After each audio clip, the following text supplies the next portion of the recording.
Morning. Cheers, everybody. Nice, medium warm. It was hot. Cup of coffee. Skinny latte. Yum yum. Not big enough. They need to have buckets.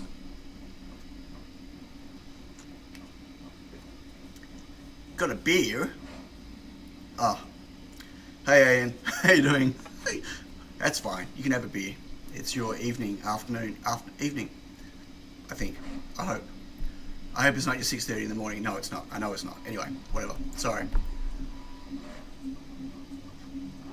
Sorry. I've been sitting here looking at the coffee, wanting to drink it, but not wanting to run out before the stream started.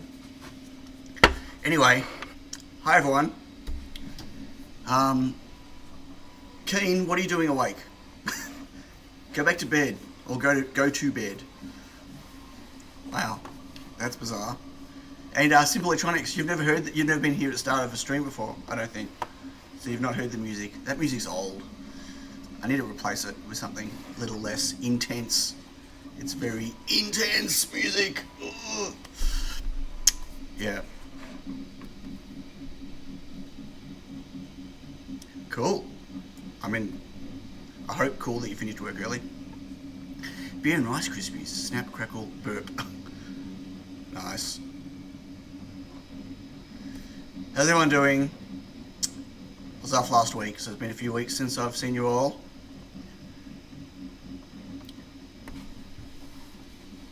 So I'm just going through the chat, having a look. I didn't get a chance to do it back before.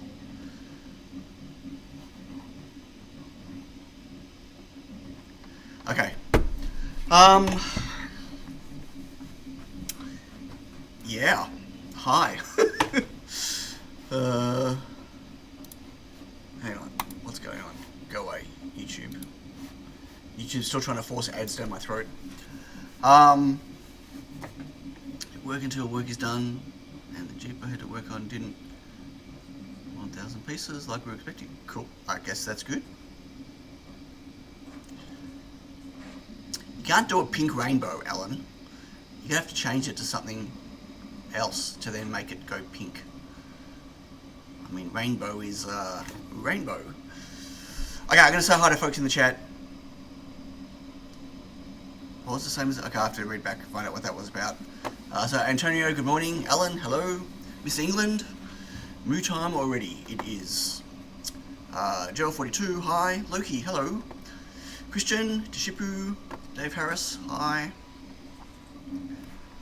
Scrolling. Blam, hello Blam. Nothing bad happening.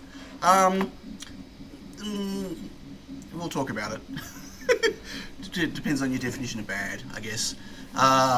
Johnny, hello. Simple Electronics, hello. Lucky, hello Lucky.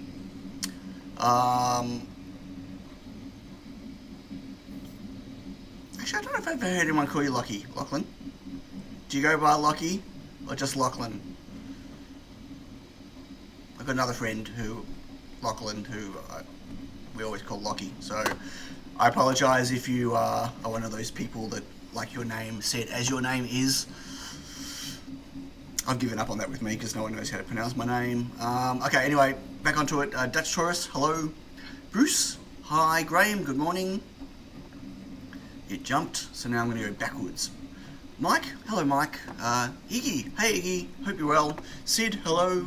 David Dessa, hi. Embedded Hobbyist, hello. Jerko, hi. Andy, Kramer, hi. X-Micron, hello Brad. I think I've got everyone. No, Emery, hi. And Keen, I said hi Keen. Braden, hello Braden. Ian Scott Johnson, hello. Oh, yeah, I'm not a beer drinker, I gotta say. Like, I'll drink it out socially if I have to, if there's nothing else to drink. But I've never been a beer drinker, which I think is a good thing. Maybe. Liam, hello Liam. Mad Tiki, hello. Lucky Bruce has only one version. What are we talking about, Bruce? What happened? Had a CT scan last Saturday. They took a look inside my shoulder joint. Oh, okay. I've had several of those. Have you got frozen shoulder or something? What's going on with that? Have some mead. I've only ever had mead once. Mead isn't really a thing here. That you can order at a bar or a pub or whatever. Not that I've ever really seen, but I had mead when I was in Ireland actually, and wow, that was strong, flavoursome. Yeah. You save your beer for friends. Okay, well I guess you're not sharing with me. Super severe arthritis seems like new mechanical joint. Right, I suffer from degenerative arthritis in both my shoulders, which has now gone to one of my knees and one of my big toes. And my only option is surgery or live with it. And I chose to live with it. It's mead is a fruity fermented, herby, alcoholic drink. Many villages forbid drinking fermented fruits or grain, but they say nothing about fermented honey. Can you ferment honey? What? Hello, Hansi. Thank you very much. The like before the tough talk. You can see I'm avoiding it, procrastinating. That's okay. We're talking about mead. Anything with sugar can be fermented. Okay. I never tried.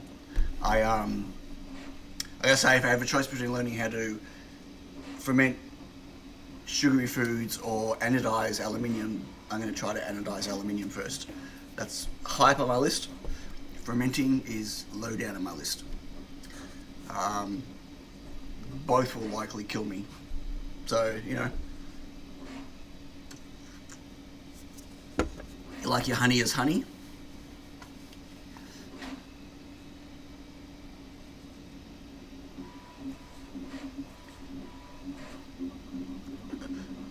Hey Mike, in Scotland, mead was most widely drunk by the well-to-do in the south. Really? I thought mead was a, okay, how do I don't know how to phrase this, because we're talking about forever ago, right? We're talking about middle age. I thought mead was the poor man's drink, poor person's drink, and where wine and other things were the well-to-do drinking things. Anyway, yeah. Fermented honey is called hydromel, or typical of Francis. Wow. See? Learn something new every stream. Awesome. Hey Rob, how you doing? Welcome. Milk, sugar, lactose, won't ferment. There's not really a sugar though, right? Lock is what my extended family tend to use. Completely fine, just feels like we're related. Okay. Well, I'm happy to call you Lockie because that's what naturally comes to me when I see the name. But yeah, consider us related. That's fine. Everyone hear that? That's my 3D printer making bizarre harmonic sounds, like vibrating sounds. Wow. Okay. Hey Peter, good morning. Hello Scott. And I'm not making many videos anymore. But who do you talk to with? Wait, what? I'm not making many. Who do I talk to with? Well, that's an interesting question. Hello, Philip. You haven't missed anything. We're talking about we're talking about mead and fermenting sugar and fruit and stuff. Yeah, it's gone on a bit of a I haven't actually started yet. I haven't started on the topic yet, so it's okay. Nothing's been missed. But it's actually quite an interesting discussion. So, like, I'm just, while we're on the tangent, like I mentioned, I don't really like beer. I don't like drinking beer. I like a good cider though, but I definitely prefer like a cider that's got berries and stuff in it, as opposed to just a straight up apple cider. I don't mind a nice pear cider. Hey, Yomba Prime. But I definitely like all of the ones that come out of the. Actually, I don't know where they're made. I know, like in Belgium, you can get lots of fruity flavored ciders, but I'm trying to think of the name of the other ones that I don't know where they come from. Anyway, I like a good berry flavored, like a raspberry, whatever flavored cider. That would be my favorite alcohol if I wasn't drinking straight up vodka. So,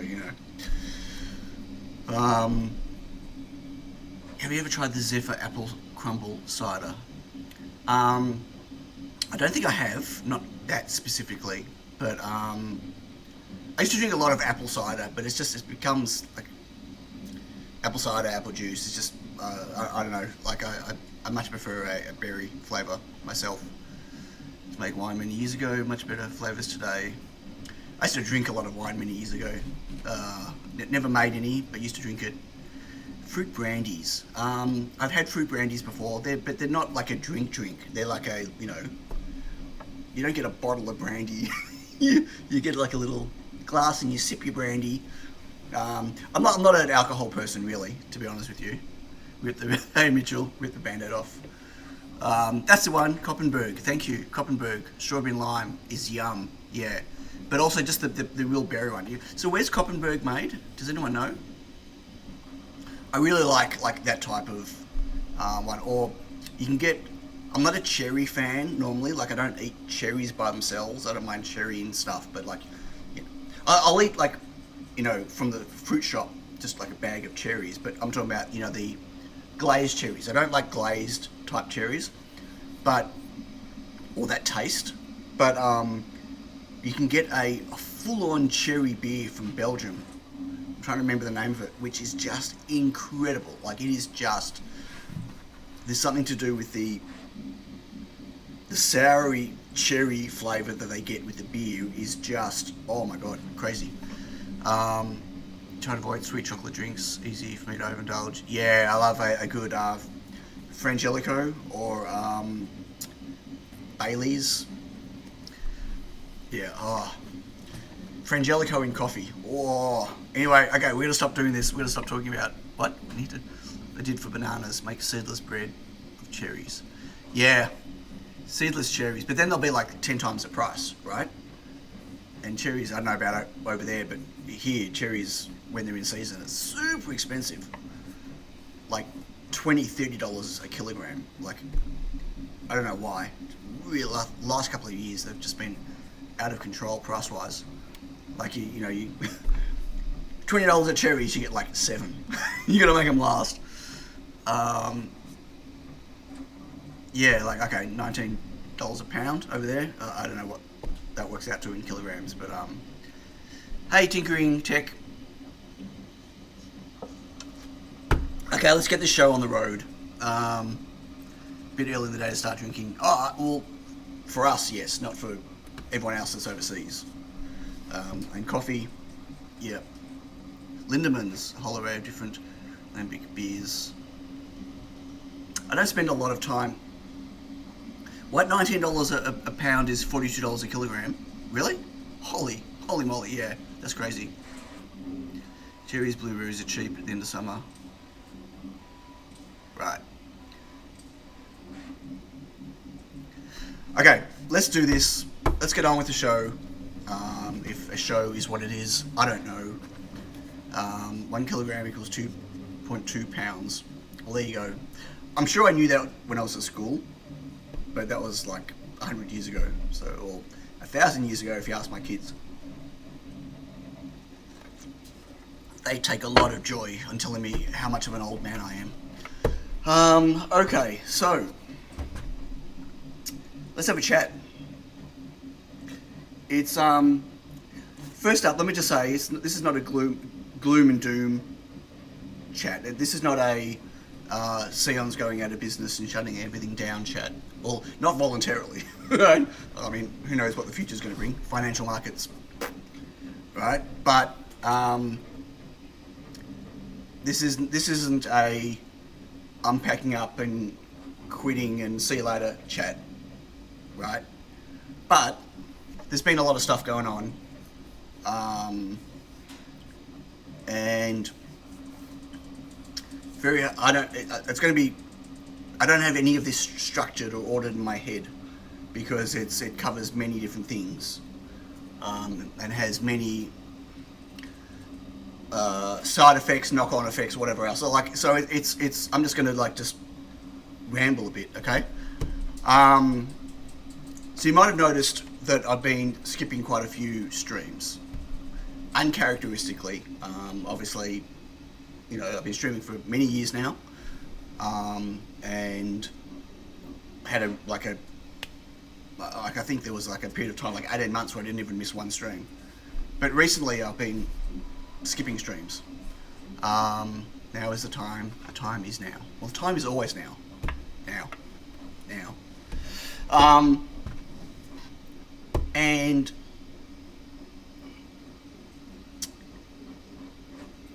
okay. I don't even know where to start this. So for last, okay, I discovered something. I had a bit of a oh my god, enlightenment moment about a month ago. So I've been really struggling for the last 9 or 10 months, with everything. So not just what am I going to stream, but that doesn't help. A lot of pressure to work out what I'm going to stream every week.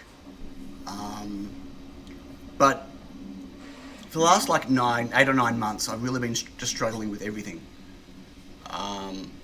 And it's really hard to know what is the cause and what is a side effect of. I've been sleeping terrible for a long time. That could be a cause of part of this. It could also be a side effect of it all. You know what I mean? I've been massively struggling with my motivation with all of this, with my creativity,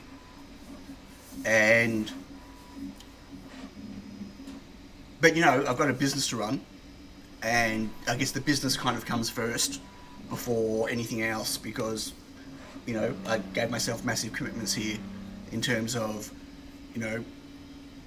costs, infrastructure, rent, just what it costs me every month just to be here. So I have to fulfill all those obligations every month just to be able to stay here, right?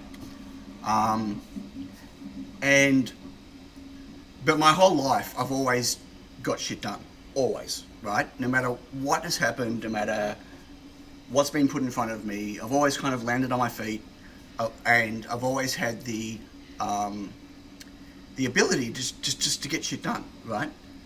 No matter what, and to be able to push through. And there's this common thing that's been happening over the last 9 or 10 months for me, where I've just been pushing through. And I kind of came to this realization about a month ago. I was chatting with Yaz, that pushing through is the problem I'm having. Both my ability to push through and my requirement to push through is the problem. It's not the result. Right. So Hey, Illuminator. Yeah, so, I mean, there's a massive level of burnout, absolutely. Like, without a doubt, there's been, like, burnout is part of this, but I don't want this to be a burnout conversation, right? Because the solutions to burnout are not open to me. Not really. So, and I don't really want to phrase it under the burnout context, although it is absolutely, burnout, run down, whatever.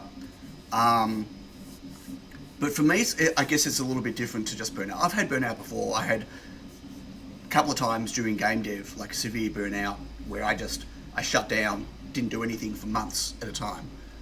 And I was able to do that when I was making games, whatever else. Like, I could just stop.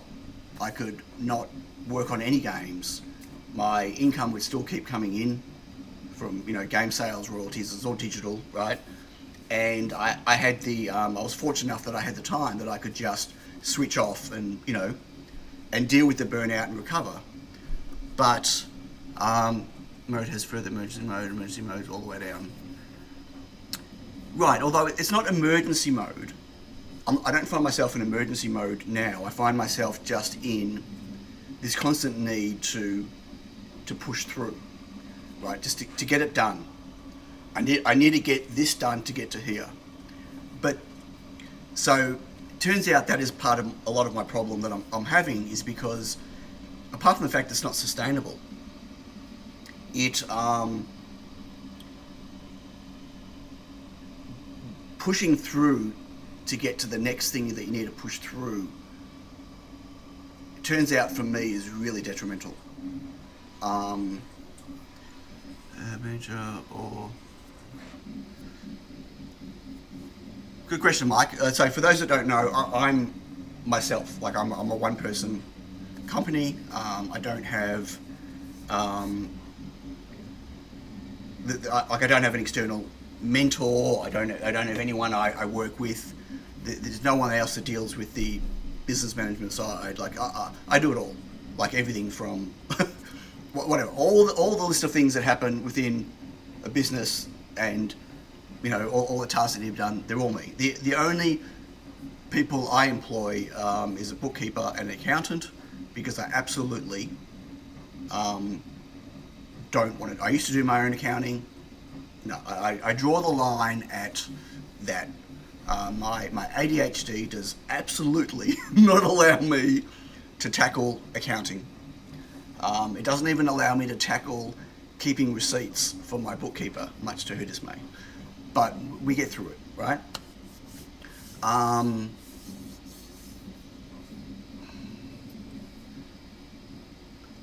business manager is not going to help me. This is not a management thing. Yeah, accounting, it just sucks. Unless you're an accountant and you really enjoy accounting just sucks. Like, it really does. So,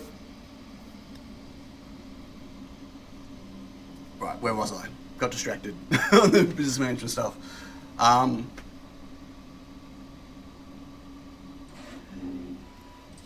So I'm at a point where I can't get stuff finished. I can't get I've become like a massive barrier to my own productivity. Getting into nature helps me out.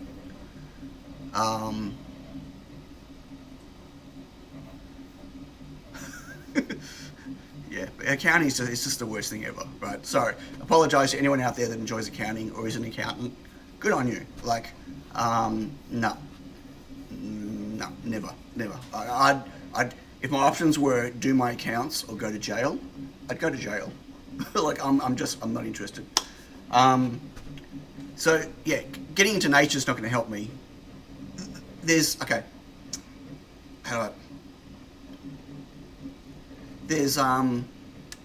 Sorry, as I said, I don't have this structured in my head. Okay, it's kind of all over the map. I'm in this cycle. I'm in a business that requires to make product to fulfill orders, right? It's everything's physical, so there's no make 100 and those 100 make themselves. I mean, that'd be nice, but we're not talking about robots. You know what I mean? It's not like game space where you make it once, it's digital, you can sell it a million times. So there's this whole repeating thing of having to continually make stuff, kind of like Groundhog Day, right? It's okay, I still enjoy most of that. Some of it's a little frustrating, but I still kind of enjoy what I'm doing.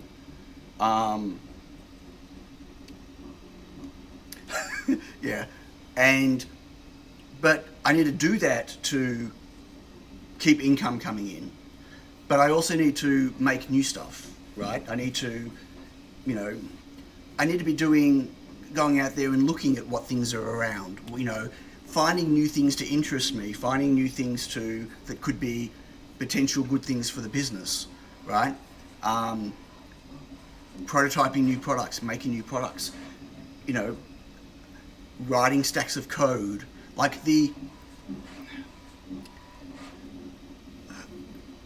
I just want to taking a sidestep and just saying, please understand, none of this is not a complaint video stream, right? This is not me,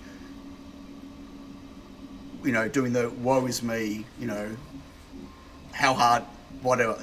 Please understand that, right? I just need to explain and get this stuff out, right? The compounding of stuff required to even get one thing out, right? One thing is just, it's becoming harder. Well, I'm finding it's becoming harder. The more products I've got, the harder it is. It's kind of like exponential, right? And the expectation from consumers out there, not specifically mine, but in general, but in the makerspace, is also getting higher. Like, one of the biggest things people tell me, if I ask or don't ask, right? About stuff that my things are missing. You don't have enough examples. There's not enough example code out there for your products, right? And which is true and not true, because most of my products are generic enough that any example, like my I2S audio shield as an example, right? It's using a I2S DAC, a Max I2S DAC. Any code out there for that DAC will work on my board. But people go to my website looking for my example code for my products. And if I don't have them there, then I get the complaint that I'm not supplying enough information for my products, right? And so there's that whole, okay, but it's, okay, you supply Android, oh my God, Arduino examples. Well, no, we want examples in CircuitPython. We want examples in MicroPython. We want examples in Platform.io.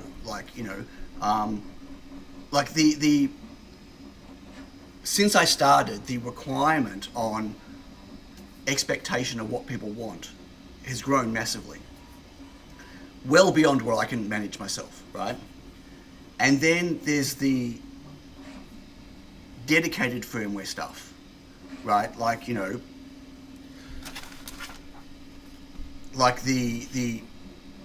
wanted to make this, and this is now turned into a massive burden. We'll get into this in a moment. Massive burden, like a software burden, And you've all heard me say it many times. I got into hardware so I didn't have to do software anymore. And it turns out that hardware doesn't do anything without software. And I'm doing as much software or even more than what I used to do. And so I know there's a lot of chat going through. I will come back and read. I will, but I just need to keep just talking for the moment. And so this pushing through, what's happening is I push through, I get something done. I then have a suite of things in front of me that I have to pick the next thing to push through, which is daunting and stressful, right? And through all of that, I'm spending no time looking, you know what I mean by looking? Like I'm, you know, I'm spending no time exploring what new things are out there, what new chips are out there, what new technologies are out there, right? I'm avoiding all the things that I'm actually interested in learning, but don't have time to devote to it. And I just push through to what my next thing is that I need to get done. And the list is just, it's growing, it's not shrinking. Like for every one thing I take off my list, there are 5 things that go on, right? And look, this is no different to many people, whatever, right? I guess I'm just talking about this under my own context. So, and what's happened is over the last, like I didn't realize it until about a month ago, that like I've lost not only just my motivation and my enthusiasm for all this stuff, but my creativity. Like I've always been a creative person. Like I'll stop and I'll look at something that I need to do creatively, and I draw a blank, like it's a writer's block. Like I've never experienced that before, and it hasn't been a one-off. Like this has been a progressive thing that's been happening over some time, and so I get like I'm just stuck, right? And then, right, you got this whole issue of ruthless prioritization. Like, you know that no matter what you do and you get done next, it's not enough. But you got to do it to get to the next thing, right? Or, typical Sion fashion, I'll do 5 things at once. Try to push 5 things forward at once, which obviously takes not 5 times as long, probably 10 times as long, because I can't prioritize what needs to be done next, because there are things that are of equal importance. So what I've been doing is shutting down, basically. I've, I'm not really making any videos on the channel. If I do, it's just me videoing the pick and place machine doing something, whatever, right? Like I've got a stack of ideas, stack of things I want to do, but they're not going to happen. Like I'm deluding myself if I ever think they're going to happen. I'm skipping streams because I don't want to have to deal with. I don't want to find something new to work on a stream because I've got too much to work on already. You know what I mean? And I don't want to work on existing something on a stream because I'm just, either it's not in the priority queue, so all I'll be doing is adding something into the queue that shouldn't be there, or I feel like I'm just wasting my time and everyone's time on the stream. And if I'm in a bad place on a stream, I don't want to be in a bad place on a stream. Like I don't want to be streaming because I feel like I'm obligated to, my own obligation, not your obligation, right? And then finish the stream and go, well, that was a shit stream because Sion was in a shit mood. You know what I mean? Like, I've stopped socializing. I don't think I've been out socially for 6 months, 7 months. I went to a MicroPython meeting the other week. I guess that's one. Okay, I lied. My first MicroPython meeting in over a year, I think. Which I'm glad I went, but suffered for it the next day because it's a late night and it was a stream day. You know what I mean? It's on a Wednesday, and it just wrecks me. Hey Max. And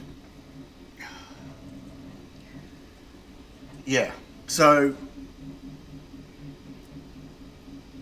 and coming up to stream, okay, a lot of this is revolving around the streaming, and that's just one of the things, right?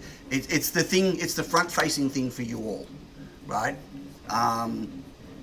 My streams is where we get to talk, whatever. When I'm not streaming, I don't really, there's a little bit on Discord, but I don't have much communication with people. So it's easy to just hide and not do, I do the bare minimum of communicating. But I'm to the point now where I don't want to stream because I don't want to have to face chatting with people.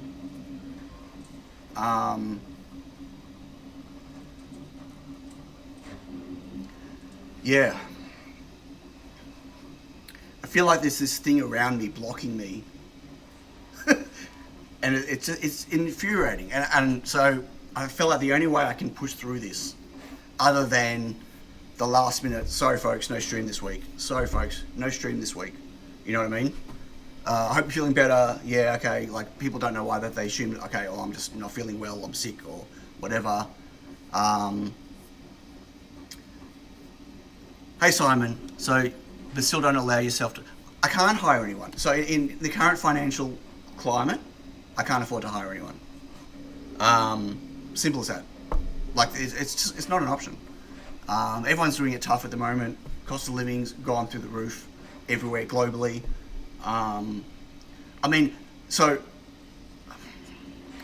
I didn't want to make this part of it, right? Because it is part of it in terms of, for me, right? And I guess the pressure and whatever, blah, blah, blah, blah, blah. But it's not part of the main focus of what I want to talk about. But, like, you know, business is shit. Not just for me, for a lot of people. And, you know, like I'm straight up honest, like my overall sales are down 60, 70% over last year.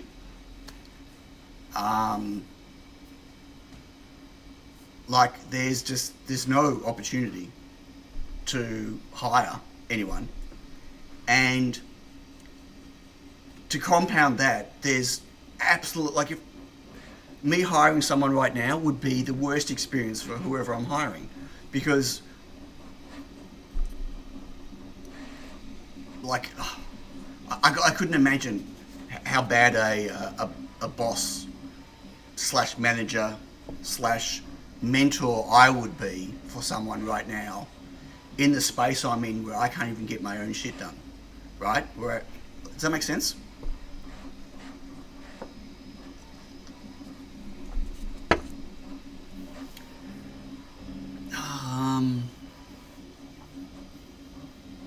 I'm going to just look back at some of the questions, some of the chat. Okay, I feel like there's been a lot of chat and I've missed it all, and I apologise. What, in the desert with rattlesnakes, scorpions, black widows. Wow. Debunisher. When you say you're in the desert, like, you're talking about like Arizona type location? Desert? Yeah. Yeah, I don't do snakes. Don't do snakes at all. Expand and shift over to some work to a person. Yeah, so hiring is not an option. It honestly, the cost of staff in Australia is massive. Like, yeah, so it's not really an option. So I'm still reading. Phil says protection stuff is good, but not enough. You feel you would go around circles. Yeah, projects on the back burner. Project can't get finished. I'll give you an example of how stuck I am. Right, and I know this sounds like this will sound stupid. My OMG S3 board. It's done. It's ready. Everything's done. All I have to do is push the button that adds stock, and it's available. Yeah? Can't do it.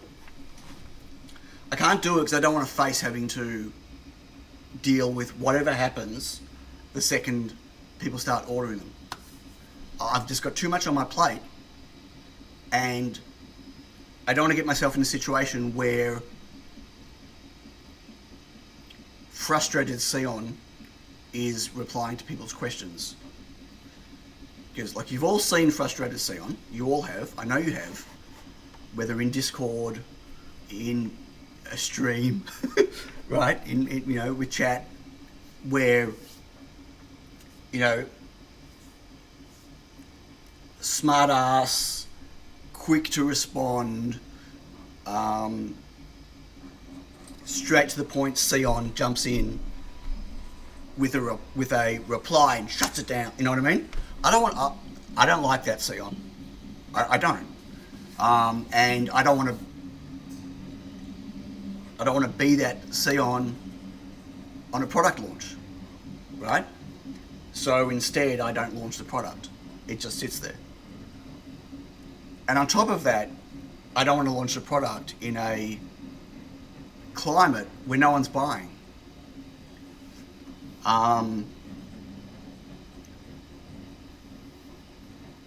You just generally, that's bad practice to look to do a product launch when no one's interested. So I'm still reading. I want to go back. Hamster wheel of manufacturing, super stressful, combative when you think solo. Yep. So if this is a stupid question, you might have already answered, but does your company not make enough to hire someone?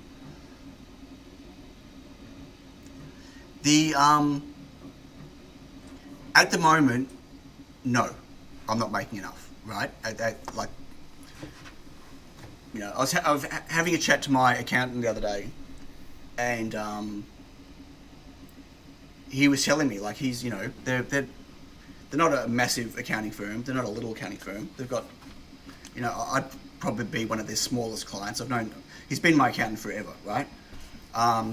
And like he was saying that across the board, most of their clients, some of their biggest clients, they're down 80% in sales at the moment.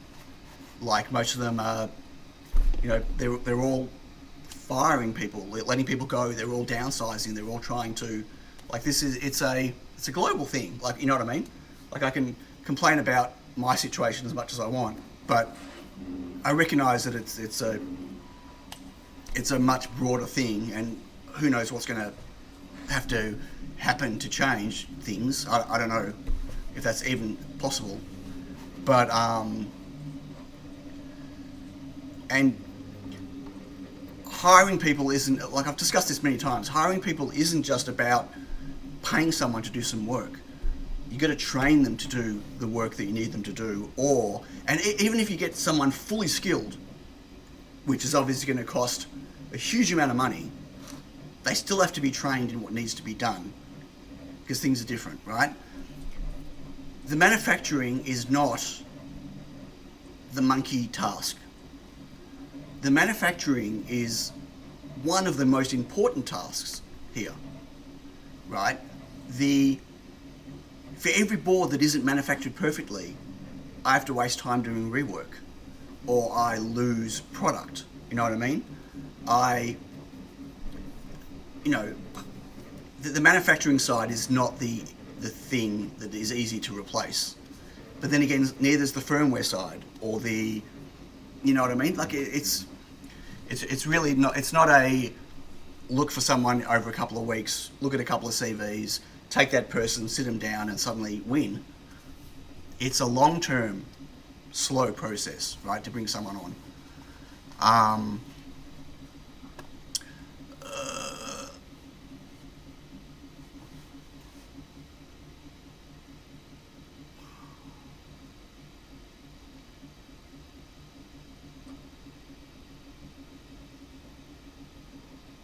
Yeah, I think you're missing the whole point on this, Simon. You've heard this story from me. No, you haven't. This is not this is not the story about I don't have the space to bring someone on. Or even I don't have the money to bring someone on. And bringing someone on isn't the solution to this problem. So just to be clear, this is not I can't get everything done problem. Okay? That's not what this is. Chad has disconnected. Oh, reconnect. Thank you. Right? So I want to be clear on that. This is not I need help to get things done. I am overworked. I need to bring someone to help me. This is not what any of this is about. This is about my journey of pushing through and my realization of what it's done as a side effect that I wasn't aware of over the last 10 months. I guess that's a better, maybe that's how I should have framed this at the start, right? So,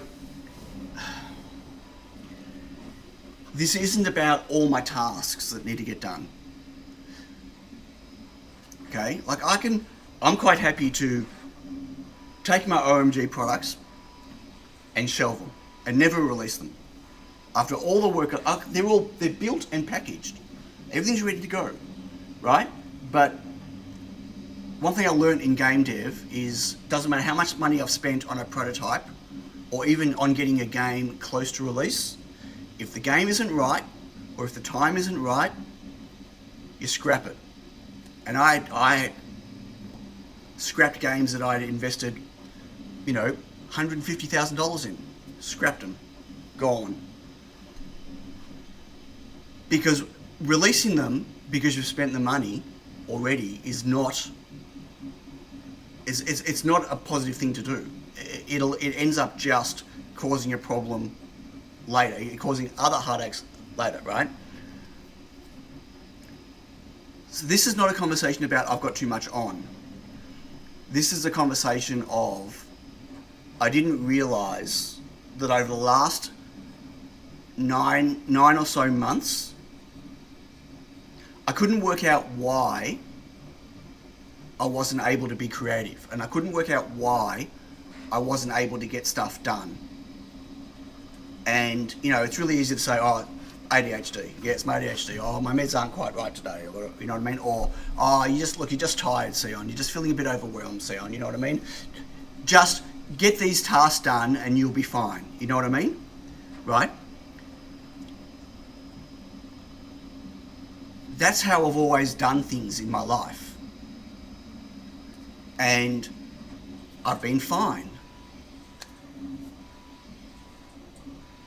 But I didn't realize how low I had sunk. Like, I didn't realize how little I was wanting to socialize. I didn't realize how drained I was at the end of the day. How I didn't realize how much I was subconsciously trying to escape this situation because I didn't have the time or the ability to introspectively look at that because I was pushing through. Does that make sense? Okay, so this is a conversation about being your own enemy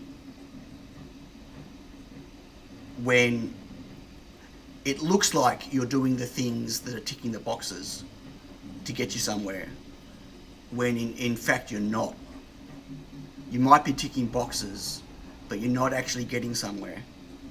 And I didn't realize that until about a month ago. Now, I don't know, I don't have a solution to this, right?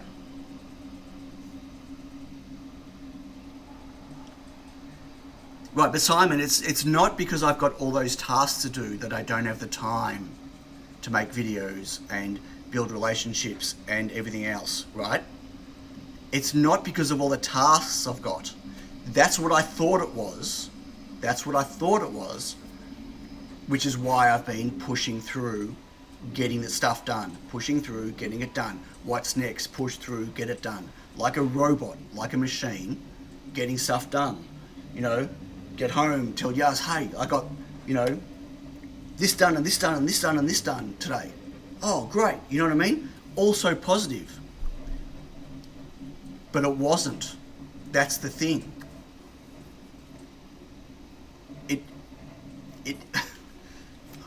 I'm not sure how else to explain it, right?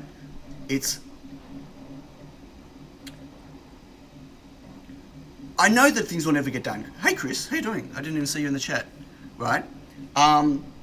Always overwhelmed. I'll never get all my stuff ticked off the box, off the list. But that's been me my whole life, so that's not the problem. Everything I tick off 5 more things on the list, That's never been the problem for me, and that's not the problem now. The, you know, sorry, one sec.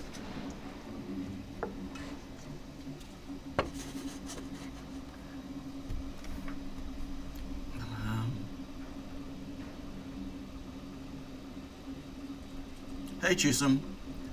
Yeah, I can see how like working remotely and then getting around people would be cool. Like I like being around people, and you know, like I enjoyed my little stint at MicroPython, meaning the other week.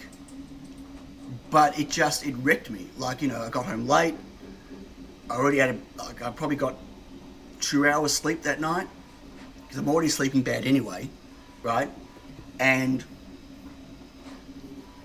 anyway, so look, I've missed stuff and chat. I don't know if I'm going to be able to go back and read it all. It's coming in faster than I'm reading it. But Nicholas, hello Nicholas, asked, do I have a therapist, someone I know in a similar situation, talking professional helped quite a bit. So I do have a psych that I see like for my ADHD, and we talk through things more ADHD related and stuff. Although, you know, when you have ADHD, everything in life is ADHD related. But like beside that, no. Like I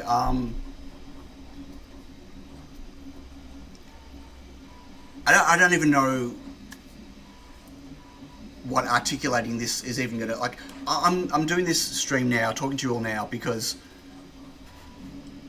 otherwise I would have cancelled the stream again today, and then I know I would have cancelled the next stream, and the norm would have become not streaming, with the occasional stream that then turns into Sion doesn't stream anymore, right? That's what it would have turned into if I didn't do this stream today to kind of explain where I'm at, right? Because like this is just a symptom of, it's not the cause, but it's a really clear, it's like an isolated thing, because like it's a challenge I have every week, right? Which is just, it's getting harder and harder. Like it's, you know, like I finish a stream one week and I go, okay, I've got 1 week to work out what I'm doing on my stream next. And suddenly it's Tuesday night and I've got nothing. And the pressure is just, like I just go, oh my God, I'm just going to end up being shitty on my stream tomorrow. I'm just going to cancel the stream, right?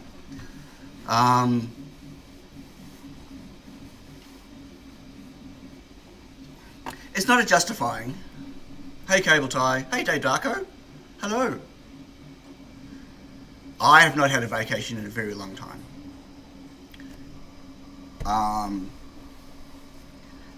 So, I mean, obviously, you know, on top of all this, I've got the circumstances at home. Yaz and I got the circumstances at home with our kids, right? Which is just, you know, added joy on it all in terms of how that, you know, just affects life and stuff.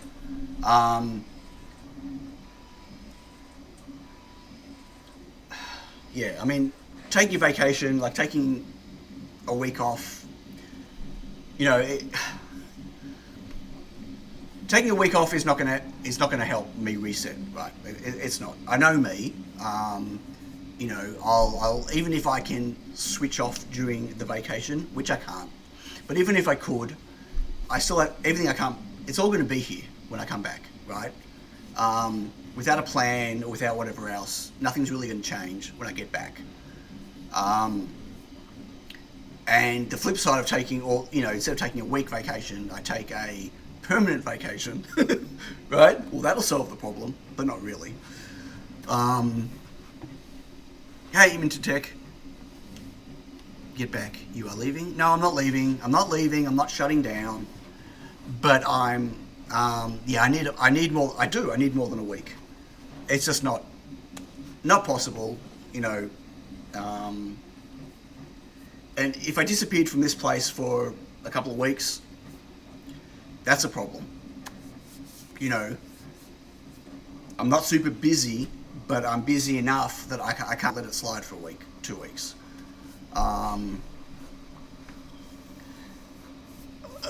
Your dad, husband, business owner, supervisor, production manager. Right, but I've been those things my whole life, or for a long time as a dad. But you know what I mean? Like, I think so.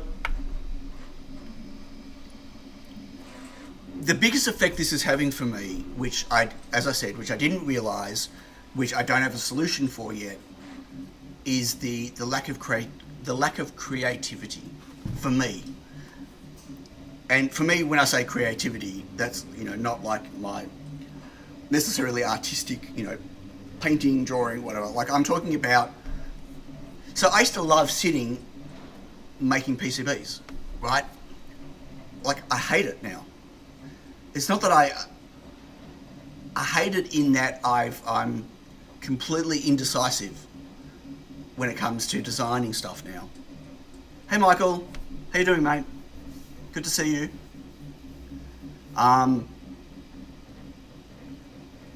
Like I'm indecisive in my design. I'm indecisive in my choices. I'm indecisive. Like, so for me, the side effects of all of this is not.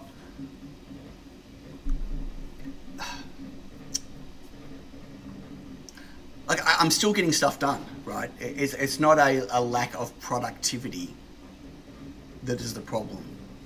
It's the other things that are being affected from the lack of productivity.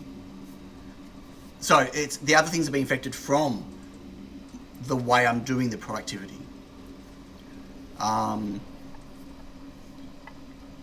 You know, I'm making mistakes in my designs.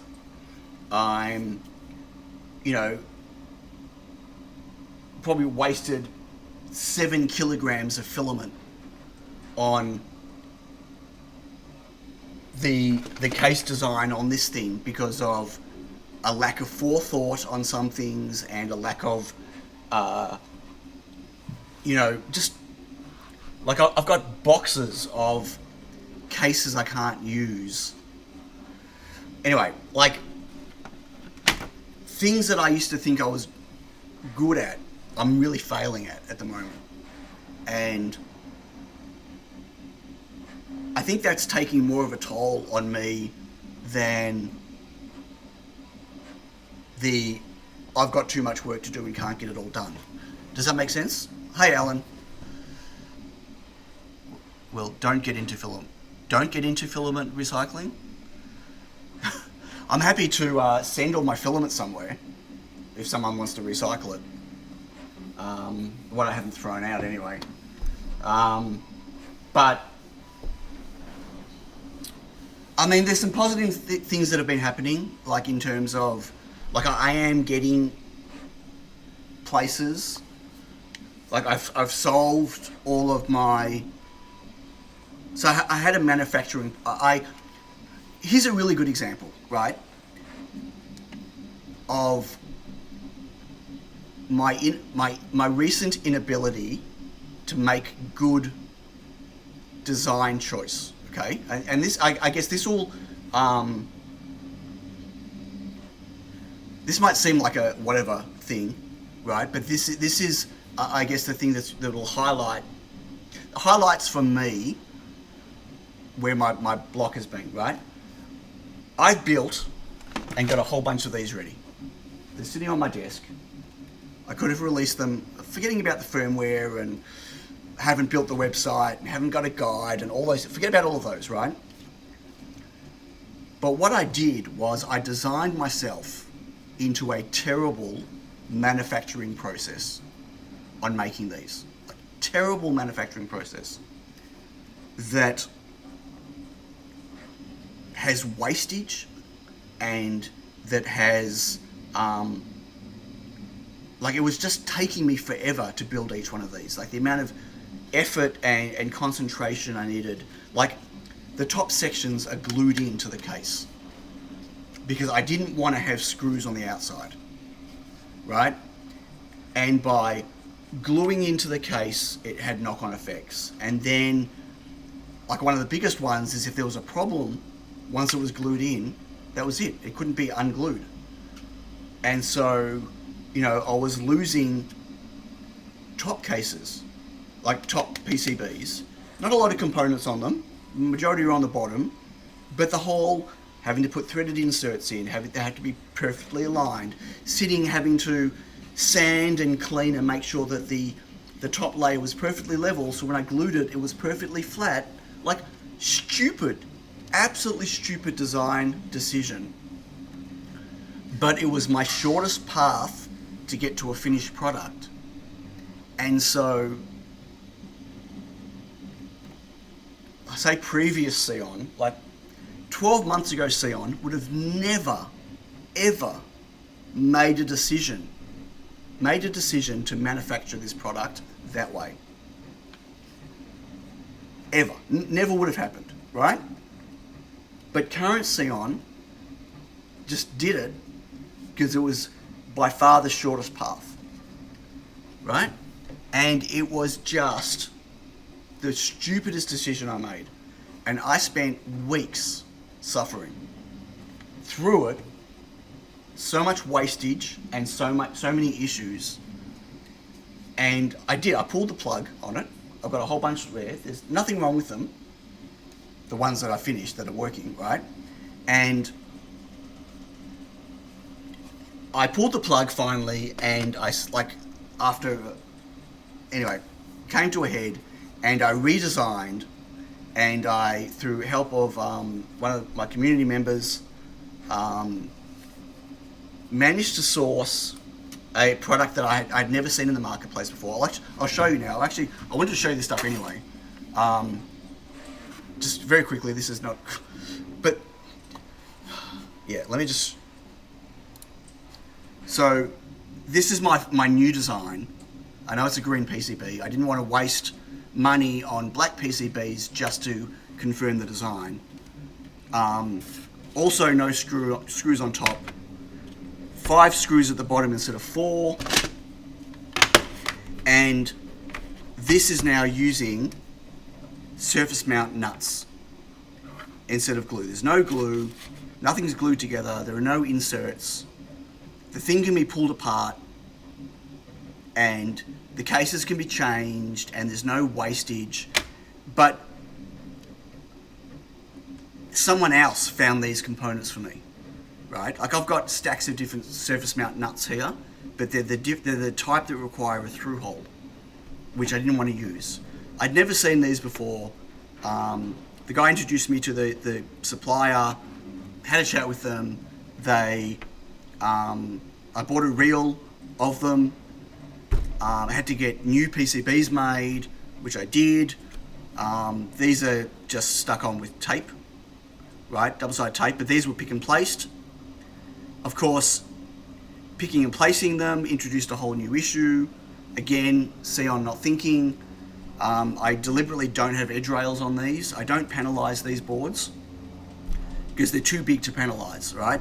I mean, I could put 2 next to each other, but because of the size of the board, I'm outside the cheap JLC pricing, and I pay per square inch or whatever it is of PCB. So me doing twice as many boards, like 2 panels, 2 next to each other, just makes them twice as expensive, right? There's no benefit for me to panelize them.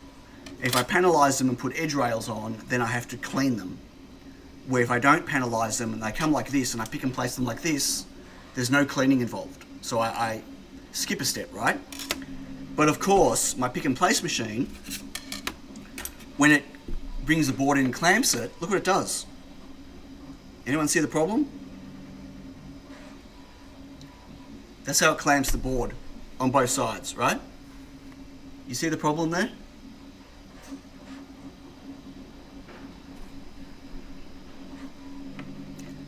It's covering up where I want to place those things. Yeah. Or they're not holes, but yeah, it's covering them up. So thankfully, the clamps on my pick and place machine are replaceable. And so I redesigned new clamps. I've currently got 3D printed clamps on there, right, where these clamps, they clamp like this, and those spots are free. And this was the proof that it works, because I ran that through the pick and place machine on double-sided tape, and it managed to pick and place them just fine, right? And I tried doing some milled ones yesterday. I used a bit of stock, just scrap stock that wasn't quite flat, so it didn't really work. You can see it didn't cut through there, and these slots are different heights, which won't work, right? Because this was sticking up a bit. Anyway, but I've solved the pick and placing. These PCBs are on the way. They'll be delivered tomorrow, and I can get back into manufacturing these and get them ready for release, right? But that's like a month wasted on this whole process, because I I pushed myself down a design decision because I just had to. I was pushing through. You know what I mean? Like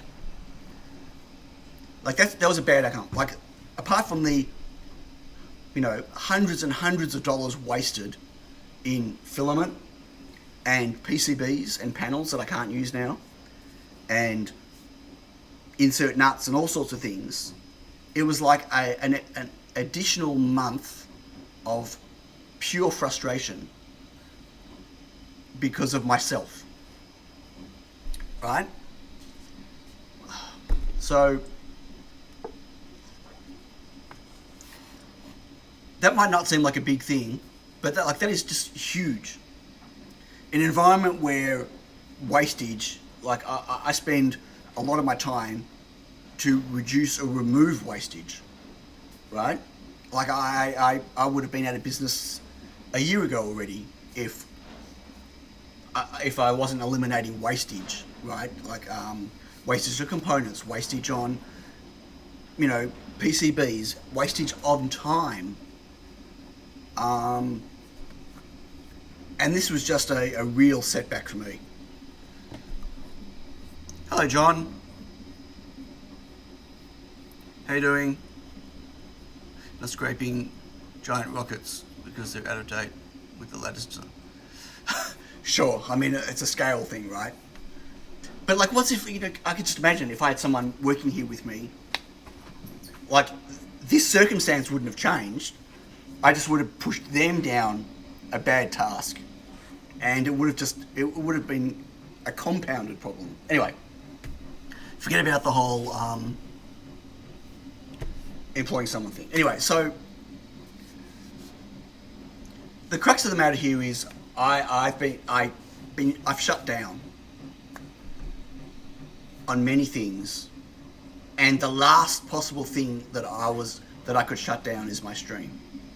Like, that's it. This is the last thing. Like, I'm on Discord. I answer people's questions on Discord. When the support questions and stuff.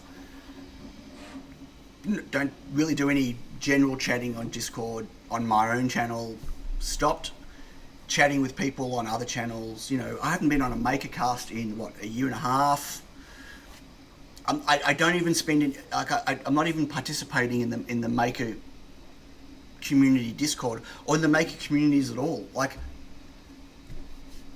over the last 10 months, I've just shut everything down except for my streams, which is the last thing I've been holding on to.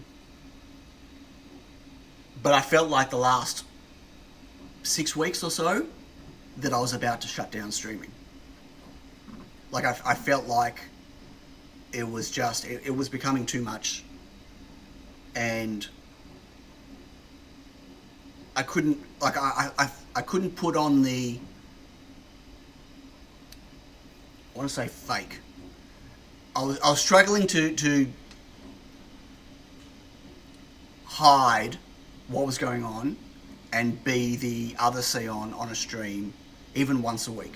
I was just really struggling with it. And so it was easy for me to just stop. Don't stream that week.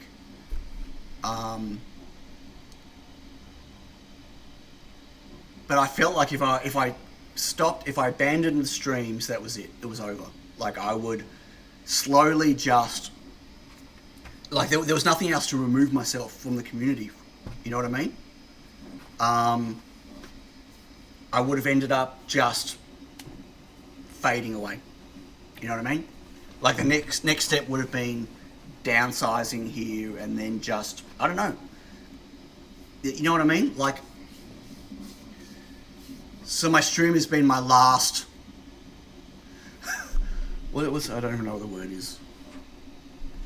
This last thing I've been holding on to, my last contact with the community. Like, ask my patrons, my supporters. Like, I've, you know, super reliable every week, once a week, maybe twice a week. I was making videos and whatever. Like, I've skipping weeks at a time now, you know, communicating with my patrons and, you know, my paid supporters. Even in Discord, in the supporters channel, very, very rarely am I posting much or interacting much. Like, you know what I mean? Like, I've systematically just been shutting down. So,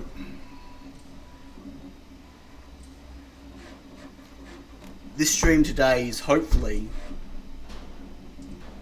clears space for me to not have to, like, just hide where I'm at. You know what I mean? Like, if I don't have to hide where I'm at, I don't have to fear getting on a stream, or I don't have to fear engaging with the community.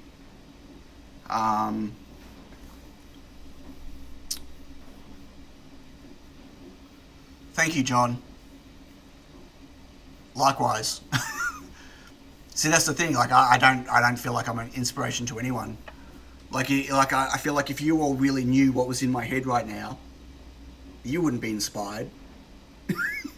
Like, you'd be disgusted. Like, that's how I feel. Disgusted's the wrong word. You know what I mean? But you wouldn't be inspired.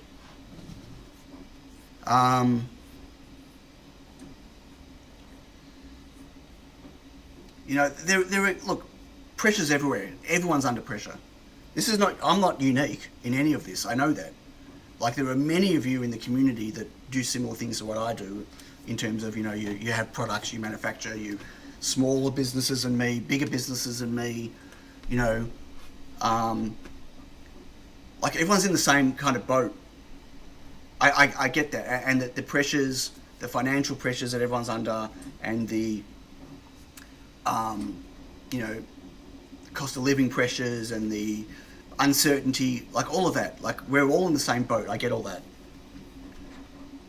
The thing with me was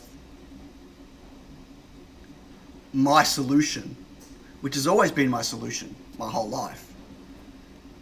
My solution has turned into my problem. More so than I realized.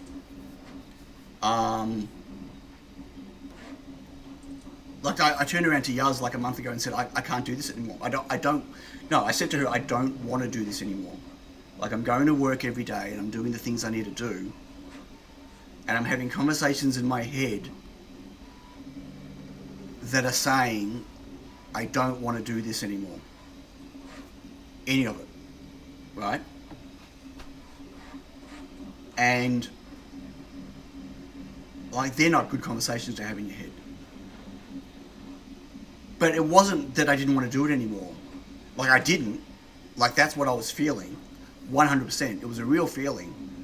But that was just the response to where I was at. Like, once I realized where I was at, it's like, no, I don't have an analogy for it. You know, I was going to use the whole alcoholic awareness analogy, which is totally not. 「 right or anything, right? once I realized it was my process that was leaving me where I was, that clarity gave me a little bit of the ability to change the conversation in my head, which I've been trying to do over the last month or so. And, you know, it's 2 steps forward, 1 step back, 1 step forward, 2 steps back. Like it's a constant thing.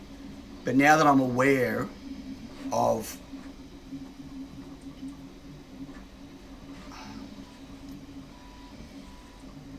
I'm clearer on the results. I'm clearer on the why I'm struggling on this, why I'm struggling on that, and why I made, you know, stupid decision A and stupid decision B. Yeah?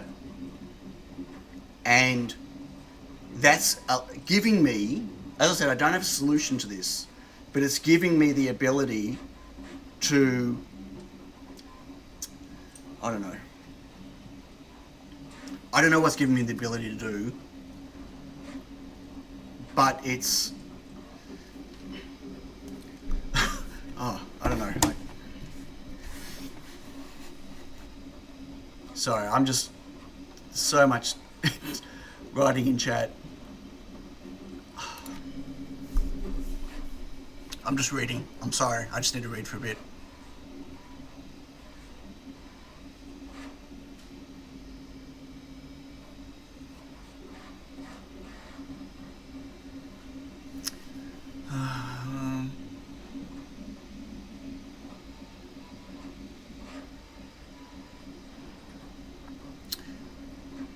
Mitchell, sure, except that might be okay for some of you, but there are others that don't want that type of stream or whatever. Like this is supposed to be an electronics makery projecty stream, and it can't just every week be about me just talking about crap. You know what I mean? And that leaves me in a place where I feel like I'm letting the community down. So it's I appreciate you saying that, but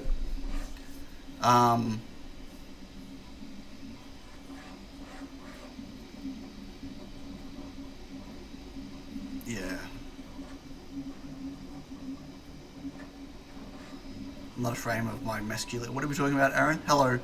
Is it because of the love heart you're talking about? Hope you're well, Aaron.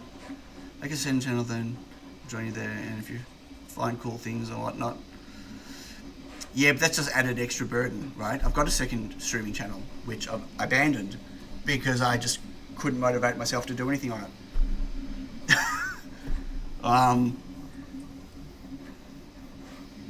Yeah, like that just, I know what you're saying, but that just kind of compounds the thing. But this, Christian, that's the thing, fans will be fans no matter what. It's not about fans. I'm not trying to make content for my fans. I've never, not even comfortable even saying those words. This has never been about that. This has been about me just, this is my only thing that I connect with people over, which is, how sad is that? You can all see me talking, yeah? I can't see any of you. You can all hear me talking. I can't hear any of you. You write in the chat. I try to read as much as I can. Sometimes it's too much, right? And I miss things. But as sad as all that is, this is my only contact with the community. This is not about me. Intermit Tech says you can hear us a little bit. Thank you. Pretty sure that's not what you sound like. But yes. But you know what I mean? Like yeah. Google Meet, Discord Meet, maybe more human to human. Sure. But I won't. I just wouldn't turn up to that because as I said, I found myself completely like, for the first time in my life, like I've always been a social person, and for the first time in my life, I've found myself not wanting to socialize with anyone. Not just make a community, just like I don't socialize outside of here. Like, you know, call up some mates, go out for dinner, no. Go for a drink, no. Even just get on the phone and chat with them, no. Nothing. Like I found myself over the last, I don't know, however long, at a point where I wasn't doing any socializing. I wasn't doing anything. I'd completely shut down.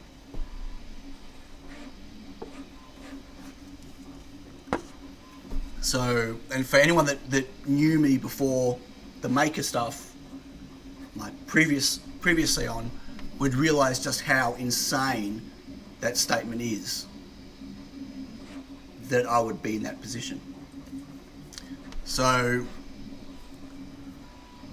being in the center of a parasocial relationship network is a very strange experience. It is a very strange experience. I've never heard the parasocial term before, but yep, like I'm assuming I understand what that means. Bruce looks like a young Brad. Fartman says pretty certain this voice is less annoying than me real one lol. Okay, I'll take your word for it.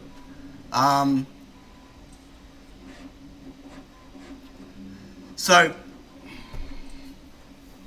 yeah. I don't know, as I said, I don't have a solution. I hate the words pushing through, because I don't want to push through anymore. Like that's been my problem.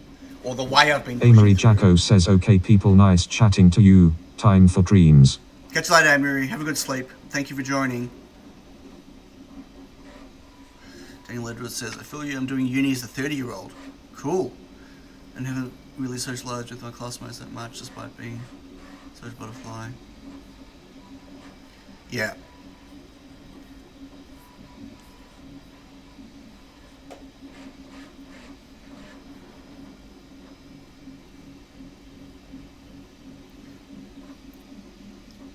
It's energy sapping, the social side, but it's more than that. Like it's not. Yeah, it to me it comes under the whole creativity discussion. I know that sounds bizarre, but like my social side is my creativity side. Like it's my, you know, not being able to string a sentence together, not being able to articulate, you know, anything.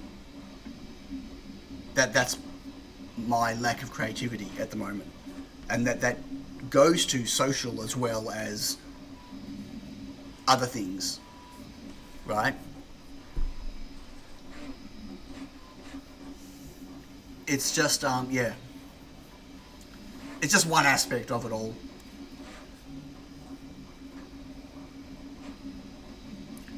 Right, don't feel like I have anything interesting I want to talk to anyone about, or the ability to come up with anything interesting to talk about, or the ability to even come up with an interesting response to what someone's talking about, or unsure if I even care about what someone else is talking about, right?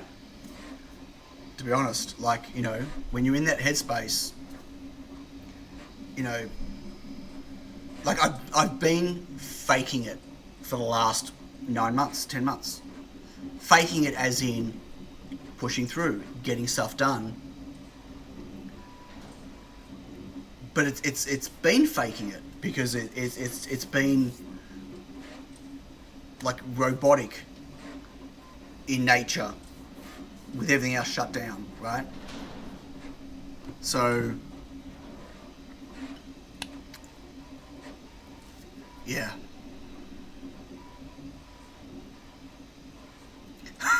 Most of us have nothing too exciting in our lives, so yours is super interesting. Bruce. Yeah, a holiday won't solve it. Atomic 14? I wish it would. It's not a... Yeah.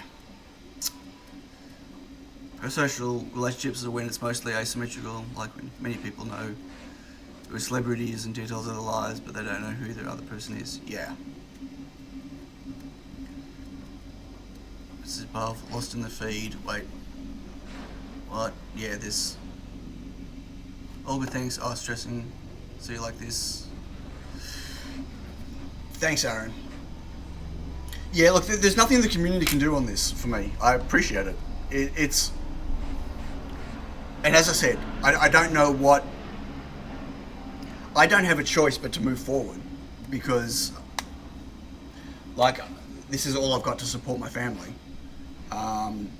I have no choice but to make it work, right? Which is a massive stress in itself. Especially when, you know, the financial climate out there is totally out of my control. It's not only out of my control, but it's totally unknown, right? It's an unknown entity, and it's out of my control. But, you know,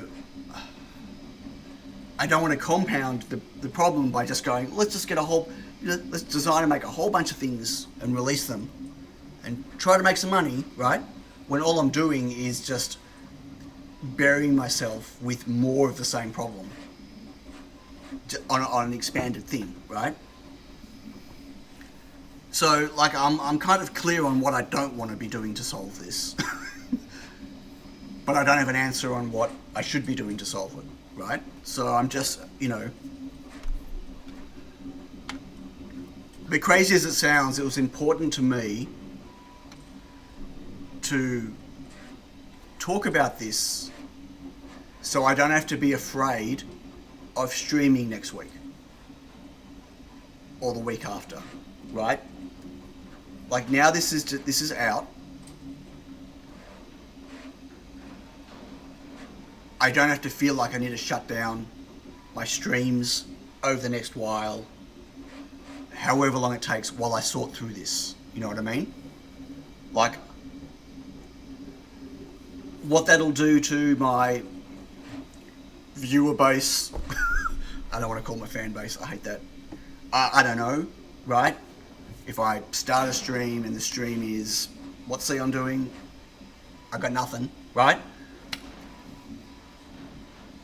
Like, it all started when I started doing those generic thumbnails, right, for my streams.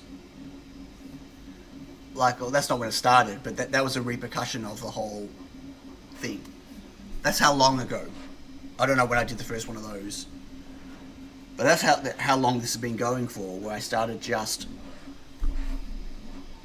you know, doing generic whatever thumbnail for a stream, because I just could not get my head around what I was going to do, which turned into like a fear, like, not a fear of what everyone's going to think if I have nothing to work on, but the fact that I've had nothing to work on. I mean, I've got plenty to work on. Don't get me wrong, but they're not really things that, you know, I'm going to sit doing on a stream.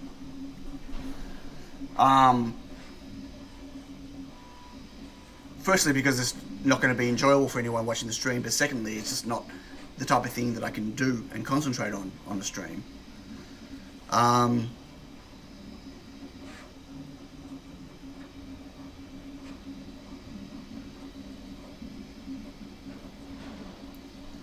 So I'm just reading, focusing on getting more visibility in your current product lines. I don't know, Alex. It's a good question. So Alex said, I would focusing on getting more visibility in your current product lines, getting more sales in those. I don't know. I don't know why.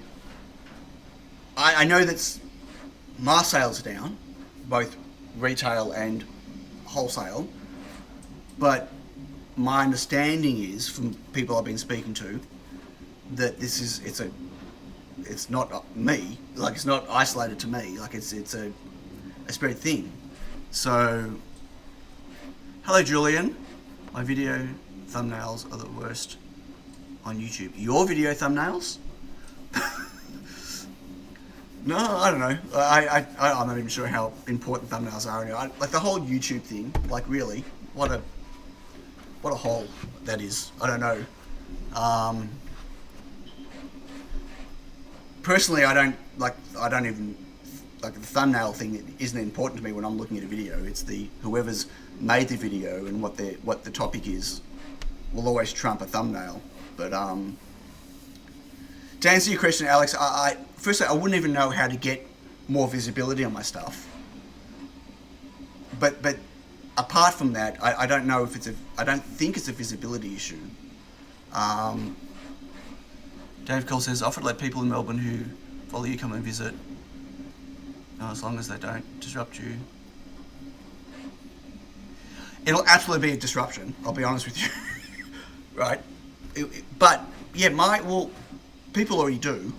And yeah, if anyone in Melbourne wants to visit, they're always welcome. Just hit me up, no problem. Less disposable income around, absolutely. Yeah, like I get it. Like I understand why. Well, I think we all understand why we're all not spending, right? I get right, but what we don't understand is how it's going to get solved. Flights booked. Don't tease, Ian. Hey, Otaku. Yeah. It's too much focus. At some point, there isn't anything you think you're able to talk about with other people, but it's similarly from.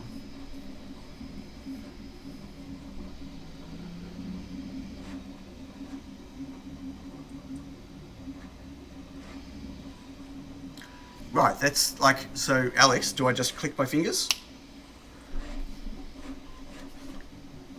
Like I've sent products to people that have gone nowhere. Like that's a very easy thing to say, and you know, pretty impossible thing to action. You know.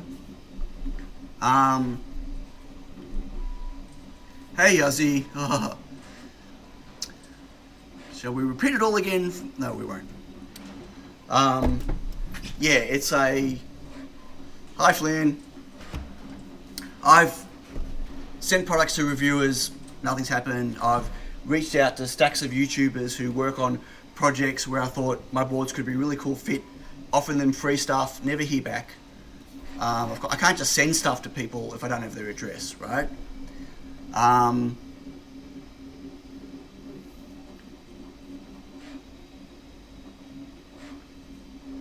Okay, Alex, and so think about what you're saying and how that would happen where I'm at with stuff. Like, that would not happen. I mean, sure, I've sent stuff to streamers, I've reached out to streamers, heard nothing back from most of them. People have used my products, and people still do use my products, sometimes in videos and whatever else. More so than, like, even people I don't even know who I haven't spoken to, my products pop up, stuff like that. But, you know, banging on doors, really? In what space of all the things I've discussed recently is banging on doors in my list of things I'm going to be able to do? Right? From the social aspect, from the everything I have to do aspect, from the inability to be creative and make decisions, like, you know what I mean? It's not going to happen. And anyway,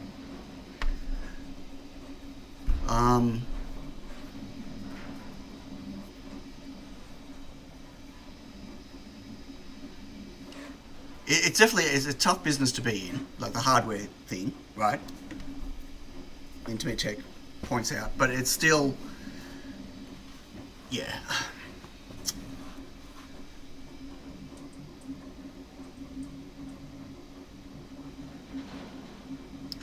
Yeah, it's not. I don't think it's about that, Atomic 14. It's not a matter of what the market's looking for. Who knows what the market's looking for? But that's not something you can just go whatever. But that's not the problem here. Yeah.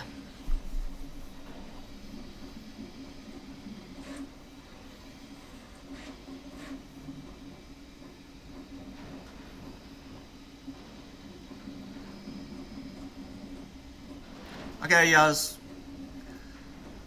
Bye, Flynn. Have a good day at school. Thanks for dropping past. Yeah,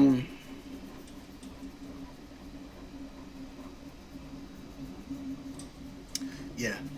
Like this is not going to be solved with finding more products to sell.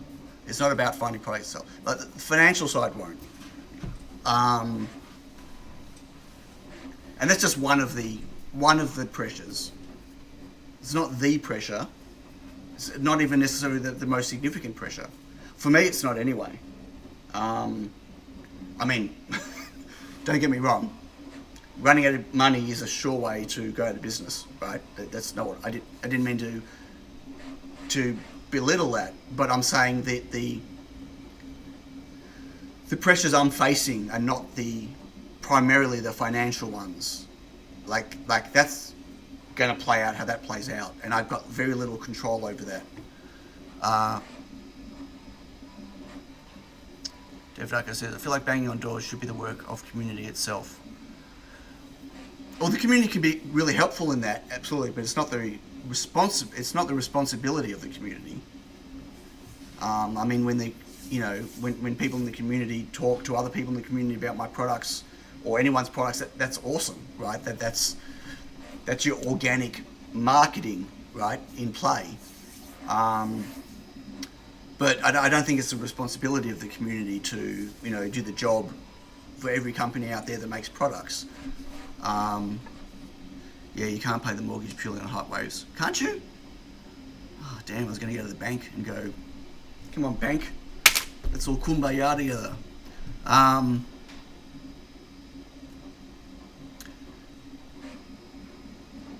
So, questionnaires are... So I started working on a questionnaire which I put out to my supporters as a test. Refined it a little bit, put it out again as a test, and discovered that the data I was getting back was pretty unuseful. Yeah.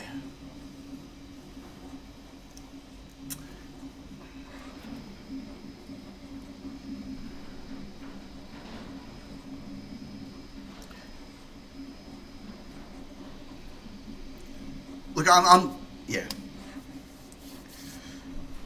Some days I'll say to myself, yeah, I wish I would have just had a normal job, 9 to 5 or whatever it is these days, 8 to 10, whatever, a normal job that that I could come home every day and switch off. But that's not me. Okay, that's just gonna happen. Thanks, Cable Tie. By the way, mate, I've not even touched your stuff that's on the table here. I've been meaning to call you, but I've been avoiding it because I haven't even had a chance to touch it. So if you need it back, let me know. Otherwise, I will get to it at some point, I promise. Yeah, it's not a sales volume problem. Selling more won't help, and making more products to sell won't help. That'll just compound the problem for me. I'm already stretched pretty thin on the amount of things that I need to juggle. This is not a conversation about bringing people on to help, right? I'm just saying that adding more products into the mix just means more work with again, no idea of whether it's going to be a positive outcome on doing that. Like, as I said earlier on in the stream, releasing a product in this environment, financial environment, is probably a bad idea.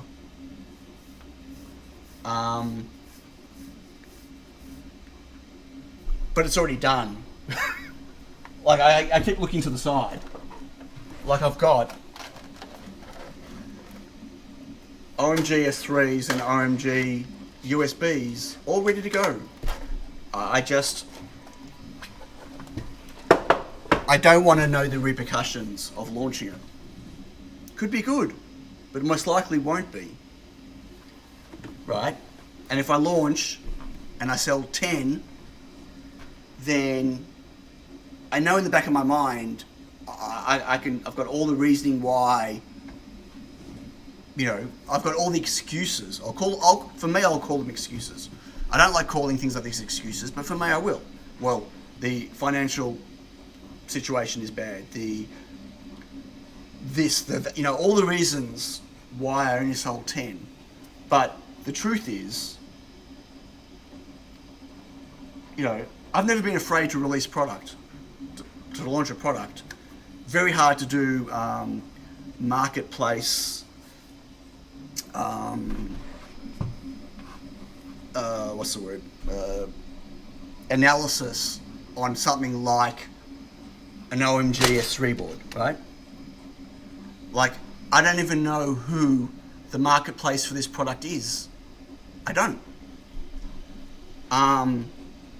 There might not be a marketplace for this product. But that's never stopped me in the past. But the things that's stopping me now is not, is there a marketplace for the product, right? The thing that's stopping me now is everything else that's going on. The second I release it, it's just another thing in the mix that I'm trying to solve. If I don't release it, it's not in the mix of problems I'm trying to solve. Does that make sense? Like, I can push the button on that at any time and it'll do whatever it does. At any time. But while I don't push the button, it's not part of all the things I have to deal with. And that's kind of, you know, I am going to get back into manufacturing of these once my PCBs arrive, which is, again, hopefully, maybe even this afternoon, but most likely tomorrow.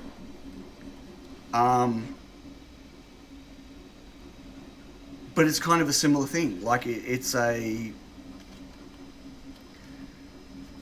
product that has no market fit. What's the marginal cost? Well, the cost is nothing, Chris, because if they're already done. Like, they're leveraging mostly components that I have here, right? But I've got everything I need in stock, and I've got stock, and I can make more if I need to, no problem. The cost is nothing. The cost has already been done, like the prototypes, the R&D, the design, you know what I mean? The manufacturing of the first batch, like, it's all done. So the cost is me pushing a button, or the cost is me adding a stock value and clicking save, right? It's the repercussion of the release that I don't want to face at the moment. Does that make sense? What was it? ChatGPT says the exact market size for a tiny circuit board would be a subset of larger.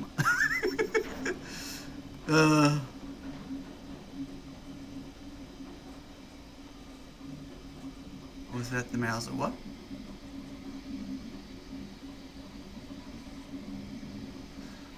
Finally UK based, and then they've got their subsidiaries like Element 14, which is US, and there's one in Australia, or they're in Sydney, Element 14. I think they've got a warehouse in Sydney. Yeah, so what I don't want, I don't want the compounded stuff on it.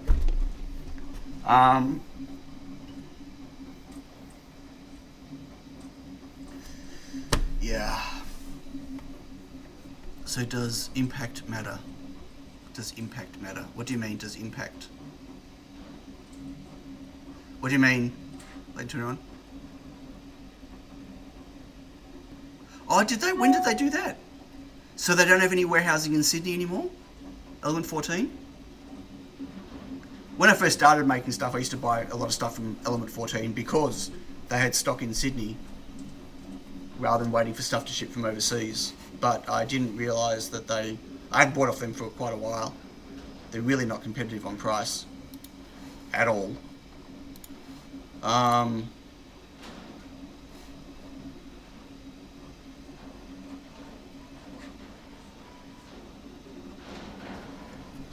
Hey John, if you're still listening, I just got your message. Thanks, mate.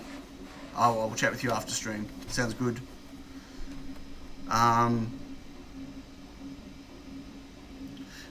RS is in Australia. They've got a they absolutely stock stuff in Australia. But our RS components are so expensive. Like, oh my god. Like their one-off prices for things and their 10-off prices for things are like 10 times the price of anyone else for a lot of stuff that they stock. What's the impact? Sort of how? Well, I don't know how much reach. So my plan with OMG S3 was I was going to release it, reach out to some of the techie websites, send some boards to Hackstar.io and some of the blogs and stuff, your typical marketing things that you do when you release something. But there's no guarantee on when any of that timing happens. Like, I got a, my Tiny Watch was included in Espressive's monthly email last month. I think last month or the month before. Totally bad timing because I had no stock at the time when it came out. But, I didn't have any control of any of that. So, what's that Linux website or Linux scene, the blog, I can't remember the name of the blog. Anyway, my Nano was picked up on one of those blogs, and it was, hey, that's it, CNX, thank you. Unexpected Maker has released Nano S3, the blah, blah, blah, whatever. Like, that came out a year after I released the board. I reached out to them when I released the board a year ago, whenever it was, and that article came out 2 months ago. I'm not in control of any of that type of stuff, and so you can only do what you can do, and things align or things don't align. So I don't know how much of an impact any of my stuff being released. And on top of that, it's just a saturated marketplace now.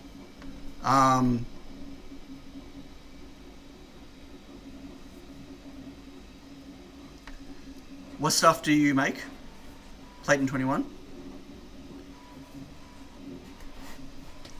It's totally hit and miss. Like, I used to get a lot more coverage than I get now because there's a lot more players out there, and the quality bar is also being lifted a lot, which I contributed to, which, I can't complain about, but they're in a game if you're in the sticks.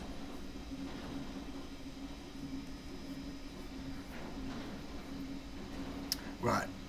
Yeah, but sometimes it's cheaper to buy from overseas and pay the overseas shipping if you can afford the extra time than it is to buy off RS.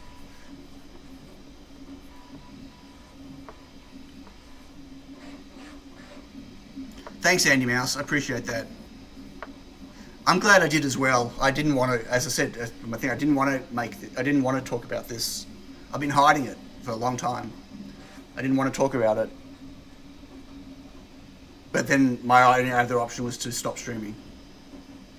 And I really didn't want to do that. I enjoy streaming. I just didn't enjoy the pressure leading up to a stream.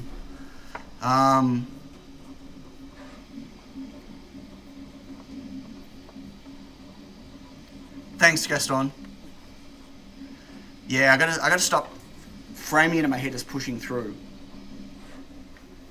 or getting stuff done, because that's turned into something detrimental for me. I need to. I don't know how. I don't know how I'm going to solve it. I need to somehow remove the pressure off the task. For me, which, oh my god, that's like saying somehow I have to learn how to live without breathing. I don't know how to, I don't want the pressure, but it's there. There's no denying.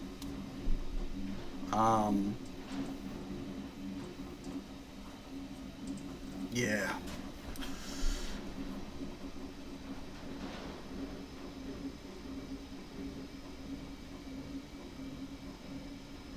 Yeah, but finding those underserved niches and then becoming an expert in those spaces is the thing. Like, you can't find an underserved niche and, well, I don't think you can, and jump in and build solutions for that niche when you're not an expert in that niche. I think that's the bit a lot of people miss.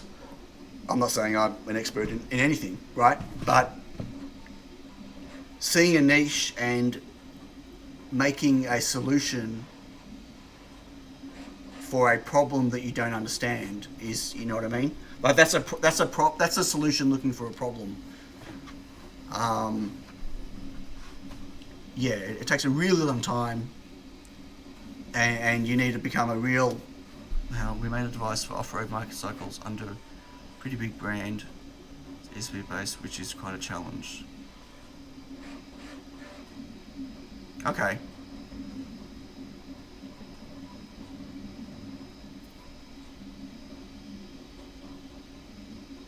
So that's an example, I guess. I don't know anything about your product, Patron 21, but, you know, a big brand in potentially a big space, building a product for that isn't guaranteed to be a win, isn't, you know, because, you know, does it need a product in that space? I'm not talking about you specifically, just in general, right? Does it need a product in that space? Is there a product already in that space, or products? Is there deficiencies in those products? You know, is your product, why would someone choose your product when there are other products if your product's new, unless it's half the price or twice as good? And then why would people change if they've already got the other product? You know what I mean? It's building products is, yeah. And like, this was honestly I knew from the start when I designed this, you all know what this is, right? I'm assuming you all know what this is. If you don't,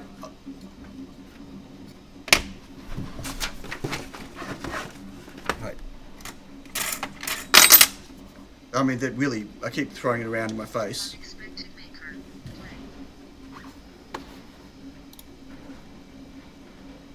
Oh, this has got wrong firmware on it. Right.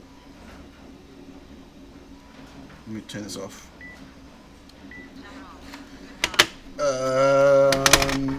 Hang on.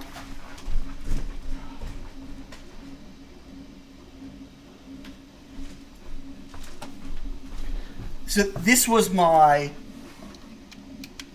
I'm making something that's got Unexpected maker. Play. I'm making something because I want to make it. I wanted to solve this problem. I wanted to see what I could do with it. I made this because I could.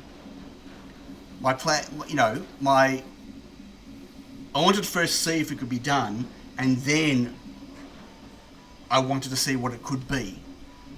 And I have not solved the what could it be thing. I don't know what it is, right? But I'm going to make them and sell them anyway because I want to see what other people do with them. But it doesn't fit any market thing. It doesn't fit any product thing. It's not a solution to something, and it's not targeted at anything because I don't know what it is, right? But I've sunk a whole bunch of money in this and time in this. Super chat! Thanks, Pro Engineer. Thanks, mate. Appreciate that. Yeah, empty coffee. But I've gone too far down the rabbit hole not to release this, right? So I want to see what the community do with it. It is. It's a toy. I don't know what it is. I feel like it's a toy. Sounds a bit derogative. I'm not saying that you're being derogative, if you know what I mean. Because it's a lot more than a toy. Because it can be, like, it's got pretty high-end capabilities. But this is like a... it's not quite a product looking for a solution. It's a product looking for a reason to be alive or to be used. And I don't know what that is, right? But... Menu. oh, that is loud. Hang on. That is way too loud. Settings. Volume. Saved. That's better. That was... God. Brightness. This is not the shipping firmware. Saved. Okay. Brightness. Cancel. Leaves. Sorry. That was me playing. But like everything else I build it's a microcontroller board. It's a development board. It's got a reflow controller. It's got a specific use, or it's here's a generic thing that you can use to build whatever you want to build for your project, right?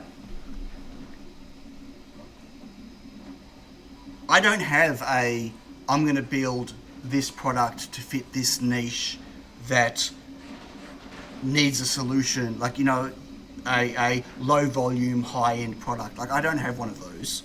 It'd be, you know, finding one is extremely difficult, and it's a completely different mindset to everything else that I do. This was something very left field from anything I do, right? If you slap that reflow thing on a furnace, you'd sell tons to all the knife makers. Right, I don't think so, Colinator. To be honest with you, like, firstly, can't be slapped on a thermos. Like, a furnace needs other, like, and it needs completely different software to run on a furnace, because all the software on the Reflow Master Pro is designed for reflow, right? No, but like, I got asked the other day by someone, like, can I control a furnace with this? And I said, no. Like, it's limited, it's firmware limited to 300 degrees. And you think, okay, well, just don't put the limit on there, let it go up to 1200 degrees and that solves the problem. Well, it doesn't, because a furnace doesn't get used with a reflow graph, and the bake mode isn't really suitable for a furnace. And I've got no ability to test 1200 degrees. So I can't sell a product to someone to control a 1200 degree furnace when I have no idea if it will control a 1200 degree furnace, right?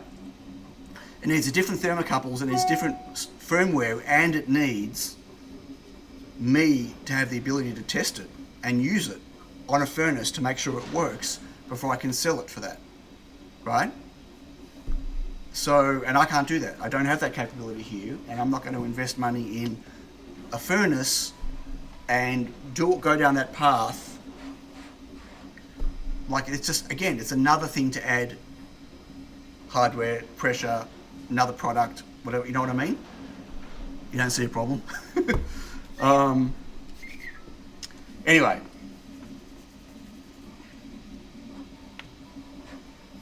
Yeah.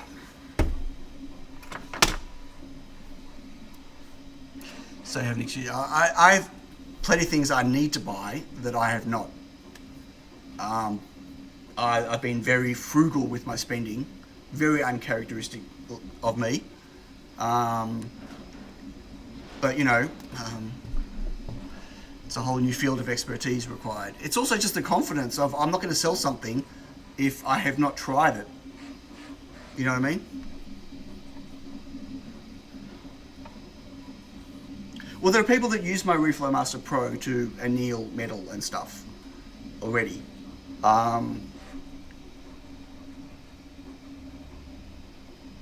But they're, you know, it's within the temperature range of what the unit will do and what I know it's capable of and proven to work with. But anything above that, I just don't have that capability. Like, there are people that are using it to smoke meat, which, again, that's not a space I'm getting into. If if the controller can do it, great. When people ask me, can it do it or not, I say maybe, but I can't support you on it because I don't have that ability to try it and do it. Yeah, I think everyone wants that. You know.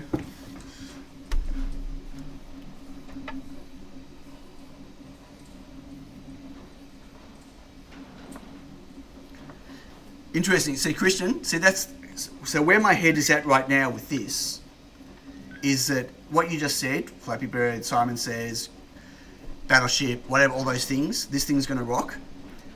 I can't see that because all I see is if I don't write those things, they will never exist for this. And if they don't exist for this, then it won't rock. So I guess that's something else that's been added to my whole thing is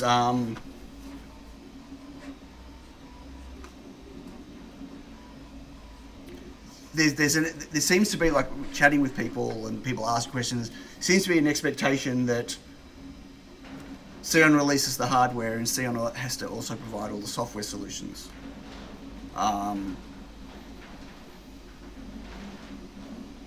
Yeah. And on an item that requires potentially all these different software solutions, if Xeon doesn't provide them, then they're not going to exist. If they're not going to exist, then the product's going to be pointless, right?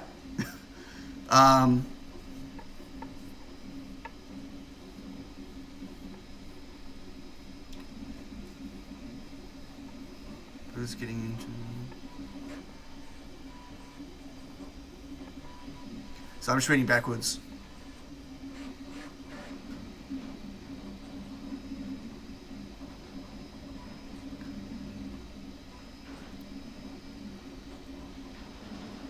Right, but there's no, like, the way the RMP is configured, it can't do those high temperatures.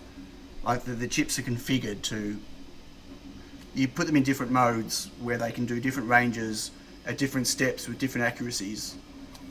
And so it can't just be plugged in, change a variable and have it control a furnace. It won't work. So, but yeah, a lot more thought would have to go into it. Right, why don't you make your boards 48 volt compatible? How hard could it be? Just change X and done. Well, I get that all the time. Why can't your boards accept a high voltage and 5 volts coming in? Well, if I make it 12 volts coming in, it won't be enough. Someone will want 24. But I can't make it 12 volts coming in unless I change the components on the board. You can't buy... And firstly, an LDO is a very inefficient way to go from 12 volts down to 3.3 volts. But even if I accepted that, right? You can't buy an LDO that's even 4 times bigger than my current LDO that can go from 12 volts to 5 volts or to 3.3 volts. So my board would have to get bigger.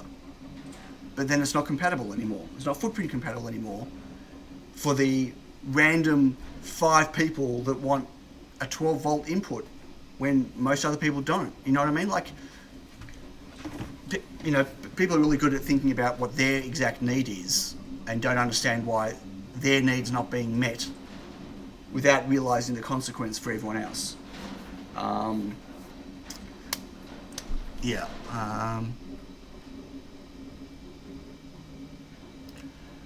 Hey Paul, well, I'm completely burnt out. I've been burnt out for a long time.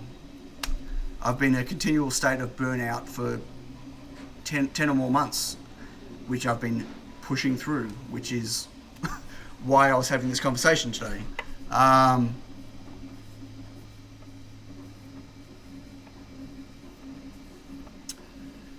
Thank you, Graham, but it's a mix of people like that and then people who want everything done for them, which is, I get it.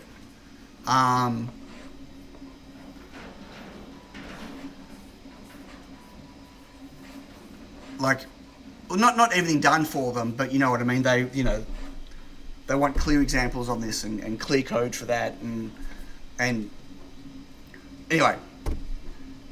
But on a something like a development board, it's fine that people would go and look all over the place for answers and solutions, right? but very different to something like this. Like, where else are they going to go get code for this specifically? Well, if not from me, then from nowhere.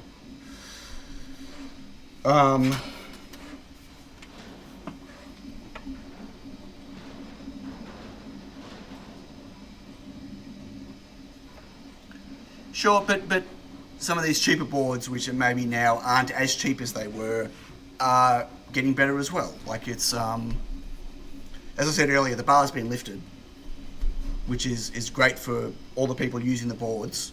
Makes it harder for everyone making the boards.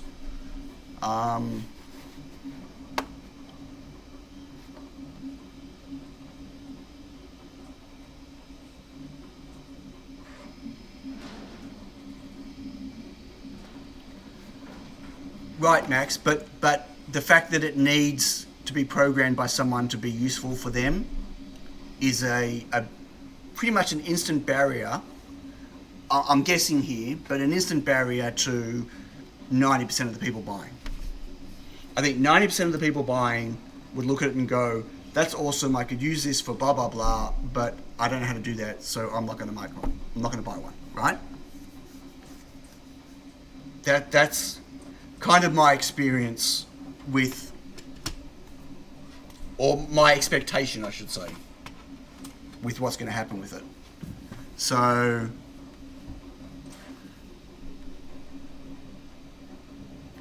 which is why I was trying to build a kind of a framework for it. I mean, there's other problems, right? Like, let's talk about this whole Platform IO debacle with Espressive. So, the code for this is way too complex to live in Arduino land, right? So it lives in Platform IO, which means it's stuck in Arduino Core 2.x. It can't use Arduino Core 3 because there's no Platform IO support. There's no official support. There's some community support, which is hit and miss, but none of the libraries have been updated properly yet. There's still a stack of things that don't work with 3.x. So you get none of the benefits of the, well, sure, you could write it in stuff in IDF, but IDF's a barrier to 90% of the people out there in the marketplace. They don't want to, you know, if you look at all the people that use an ESP32, how many of them actually want to code in IDF? Single percentage? I've got CircuitPython support for it. There's a definition available. I've made a MicroPython one, but I haven't done a PR because if I PR'd it today, it could take 6 months before it gets merged. So, like, you know, motivation for MicroPython is kind of zero at the moment, to be honest. And you know what I mean? And then I don't have time to work on CircuitPython code and MicroPython code and Platform IO code. Like, I have enough trouble just getting my Platform IO code going. Do you ever see my Pro Street bike interface? Use it to hack the Bluetooth protocol. Smart bike. Yeah. Super chat! Thanks, Gerald42. Oh, don't say that. I don't feel very amazing, to be honest with you. Thank you very much for Super Chat. I appreciate it. Yeah, I remember you showed that on my Discord ages ago for your smart bike. And Major John Spencer also showed recently his, was in the Tiny Pico projects. He's got one of those round screens with a Tiny Pico hooked up to, looks like a scooter, showing his, like as a speedo and stuff. So the whole developing for ESP32s has become a real pain in the backside because of what's going on with Espressive and Platform IO and, you know, massive breaking changes in the 3.0 core, and then people just not wanting to update their libraries, and like important libraries like Fast LED. That's an important library, right? And it's just not compatible with 3. And yeah. And because there's no 3 support, there's no WLED support. And there's no, you know what I mean? It's just this, like that just compounds everything. not just for me, but for the community as well. The community that want to work on projects and want to work on hardware and do stuff.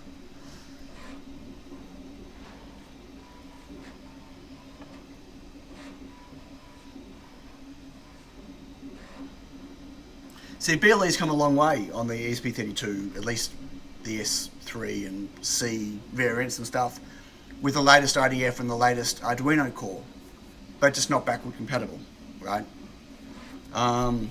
Like ESP now has a new serial mode in 3.x where you got two devices using ESP now. You can literally, like, when you open up a serial port, like in Arduino, you just use ESP now and you open up a serial connection to the other one, and then you literally just send serial back and forwards, just like a UART, right? It removes the whole sending and receiving and of packet of data and the whole 250 byte limit of the data and all sorts of stuff. Like, it makes working with ESP now so much easier. It would make the game stuff that I did, the tic-tac-toe, it would have made it so much easier to do, right? But it's locked into 3.0, which means you can't use it in Platform IO.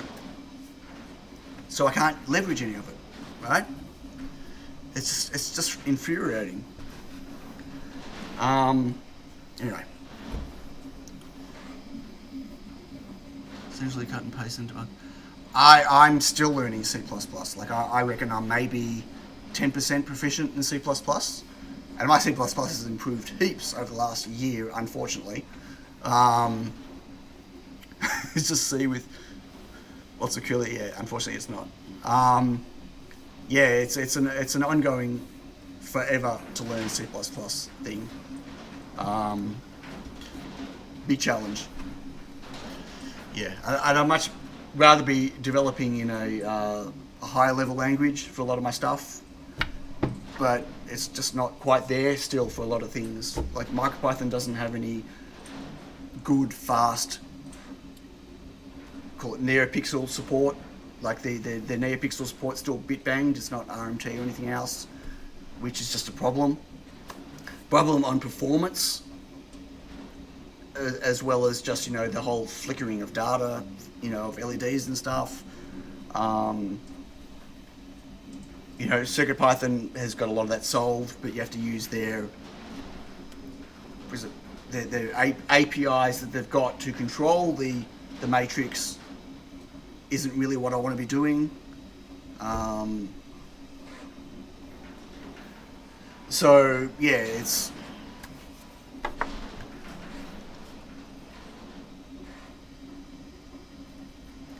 C++. The Arduino stuff is a subset of C++. Well, I know I can add C code to the CircuitPython with the matrix, but that's something I really want to be doing, right? If I'm already in C++ land. Yeah, I could potentially look at doing that. I just don't have time to work on CircuitPython version of code for this. I'm hoping someone else will, but they won't be able to unless I ship it.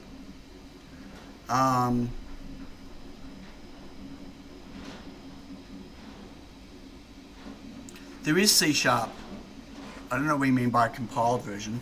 There is C#. There's, look at Nano Framework.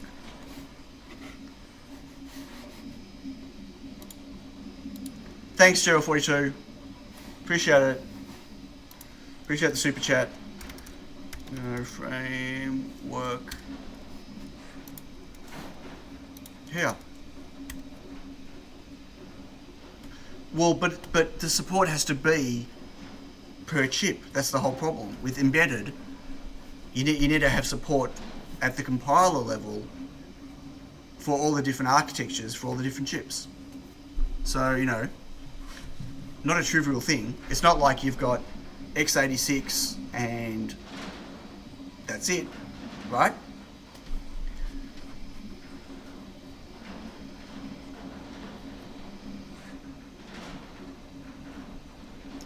So Nano Framework is not too bad if you like working in C#. It's really not much different to working in CircuitPython or MicroPython in terms of performance, from my understanding. I used to live in C# land when I was making games.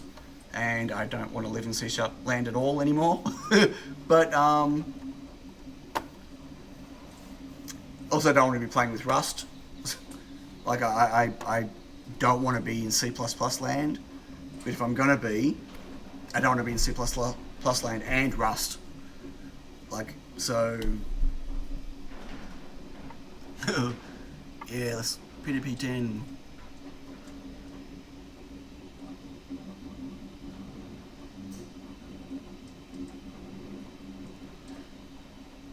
Well, that just not really going to happen. C# that gets transpiled to C++. I mean, they're two very different like, yeah. The nature, like, the C# all around a runtime. You know, VM, like it's all. You can't do the things that C# can do in C++ when it's compiled.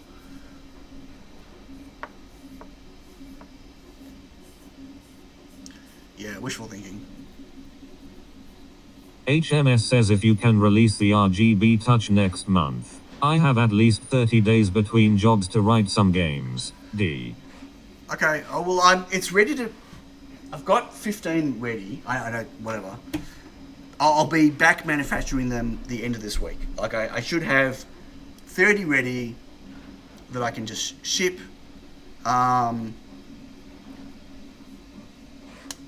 Once I get some product page stuff together, whatever. But there'll be a mix of ones that are glued and ones that are screwed together. They're identical in functionality, identical. So there's no disadvantage. HMS says either no way. pressure. I get the feelings you're on. But I got to get it out, right? But I want to make sure I'm manufacturing before I release. I don't want to release what I've got and then suddenly there's a pause because something went wrong when I got my PCBs in and whatever, right? I want to make sure that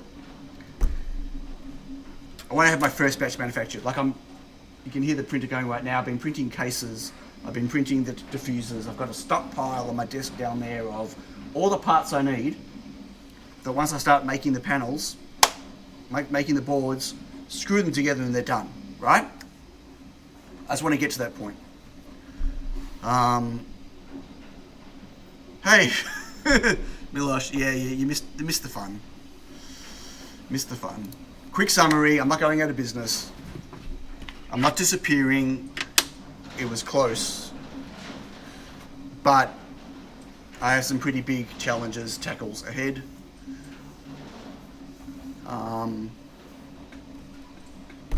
With unknown what's going to happen. I don't know.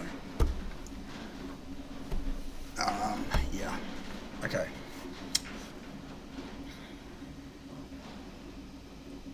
Hey Yazzie.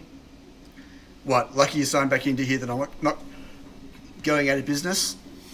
You know how close it's been though.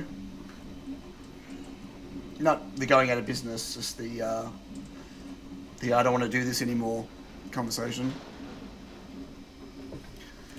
Catch you later, Max. Thanks for joining. Have a good sleep.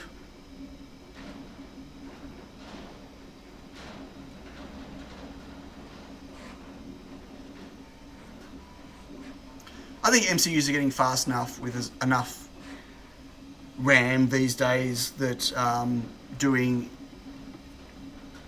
high-level languages is perfectly fine. There's not every bit of firmware has to be done low-level. Not every bit of firmware has to be written in C++ or assembly. There are plenty of applications that people use microcontrollers for that even running CircuitPython or MicroPython code or any other type of higher level language doesn't tax the MCU at all. So I think that whole mindset of high level language doesn't belong on an MCU is just, it's wrong and it's outdated and should be completely scrapped. Sorry, Platon21, but it's completely wrong. It's absolutely project specific. Simple as that. Fun, might even so well make a core memory interface for ESP32.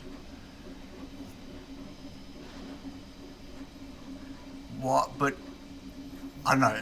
That may be fun, but why would a core memory interface sell well for an ESP32? Like that you're assuming, Chris, that you have knowledge on what ESP32 users want and require. I would say that the marketplace for core memory interface for an ESP32 honestly would be less than half of 1%. Maximum.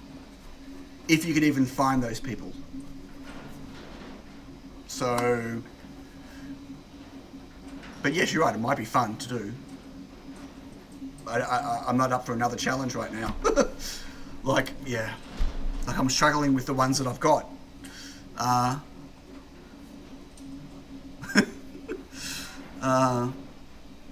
Also want to go to bed now. Catch you later, Alan, then. Have a good sleep. I know what I want from the future, I don't know how to do it yet. How to get there.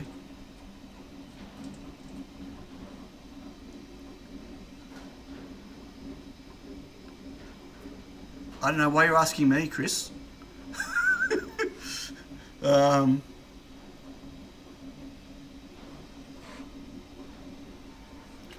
Right, I get that, Platin 21, but you're just one person or one company in a very broad space where, you know, you're making products with an ESP32 or with a microcontroller.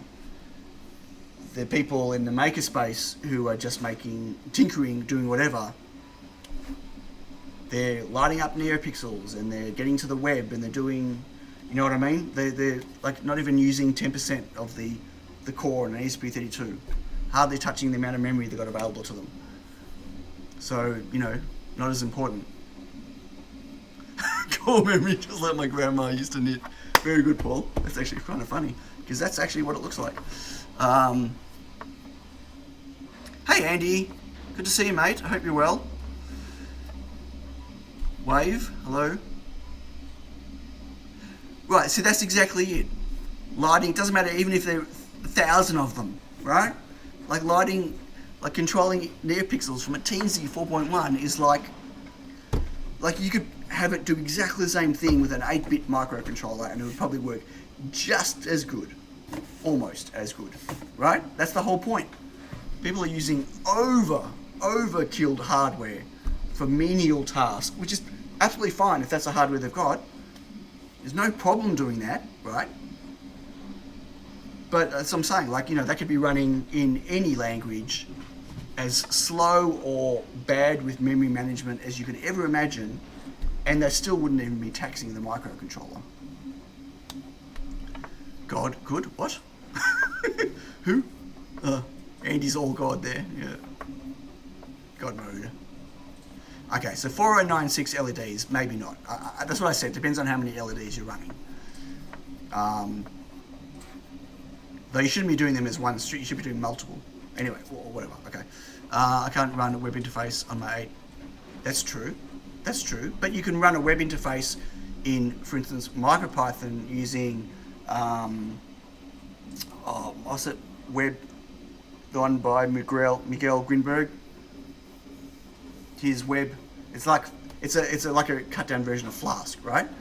Much nicer to write a website with than doing it in C++, right? Doing it with, you know, the async web thing, which is just whatever. You can write a whole web server on an ESP32 in MicroPython and, again, completely not tax the MCU. And it's almost like just using Python on the desktop to do it, which is a beautiful way to make a website, right? If you don't need super high-end whatever. So that's my point. Like the whole needing C++ on a micro, yeah, no.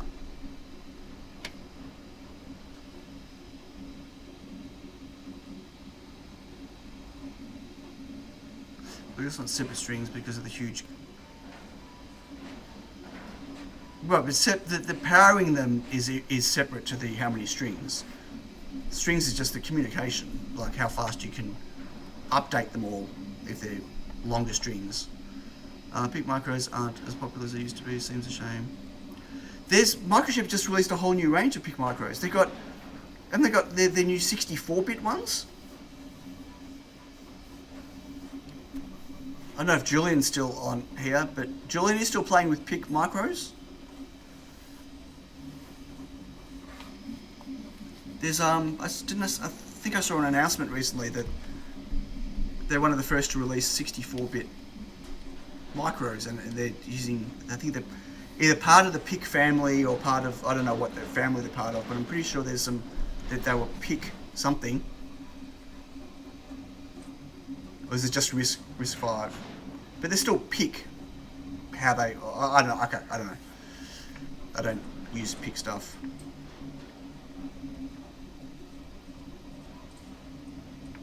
Pick in basic. What?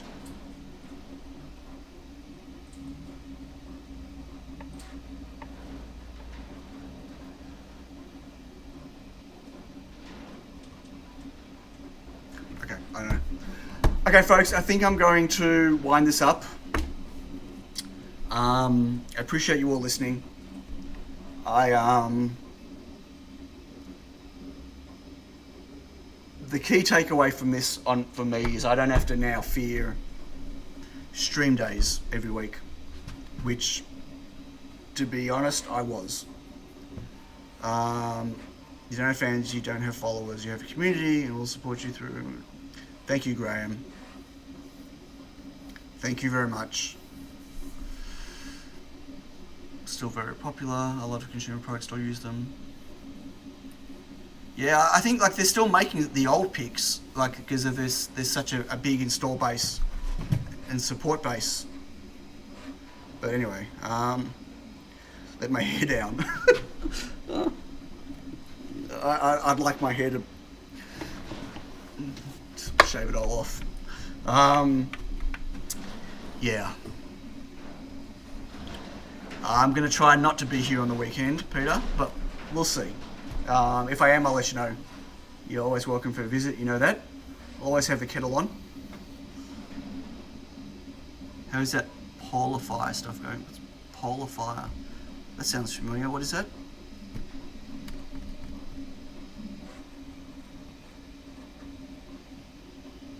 Well, that's interesting, Bruce. That's something I did do through all of this, is I cleaned my office and my desk.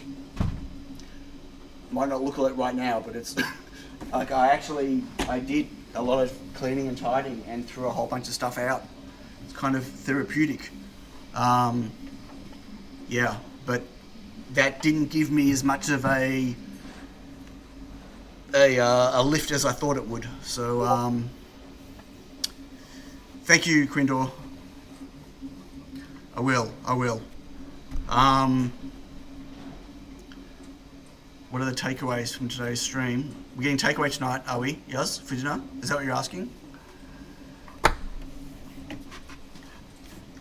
As I said on the stream, I don't have a solution to this, but bringing it up, getting it in the open, means I don't have to pretend anymore that it's not a thing and a problem that I'm facing, so I don't have to hide from it and stress over stream days. Hello, Mike. Pizza in the reflow oven. Yeah, absolutely. I just wouldn't actually know. Not after it's been reflowed in. Oh, no. Masking is hard. Yes, it is. I know about relaxing. I don't have to fear it now. Thanks, Yazzie. No, not curry. No, I can't do curry. Absolutely not curry. No, maybe Thai. Thai tonight for dinner. Need a special box to hide in. Just remember the breathing holes. I feel like I've been in this box. No, it's not a special box. Current strategy, throw more money at it, seems not to work. Yeah, no, that's not a strategy at all. That's not a... Well, it's a strategy. Never been a good one.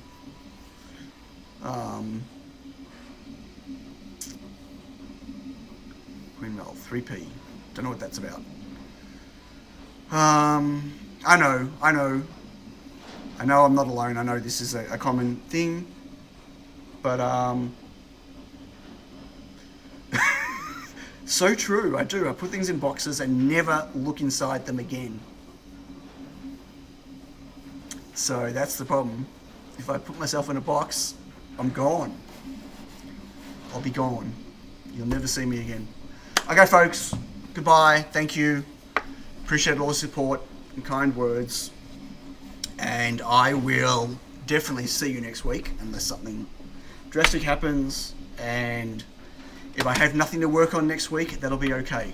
And if I do, then hi Ollie. Have a good day at school. Curry is nice. It's nuclear fart power. Yeah, my indigestion system can't do curry at all. At all. It'd be dead sea on. Okay. Bye everyone. Take care. I will catch you all next week. And there's the ending thing. Bye.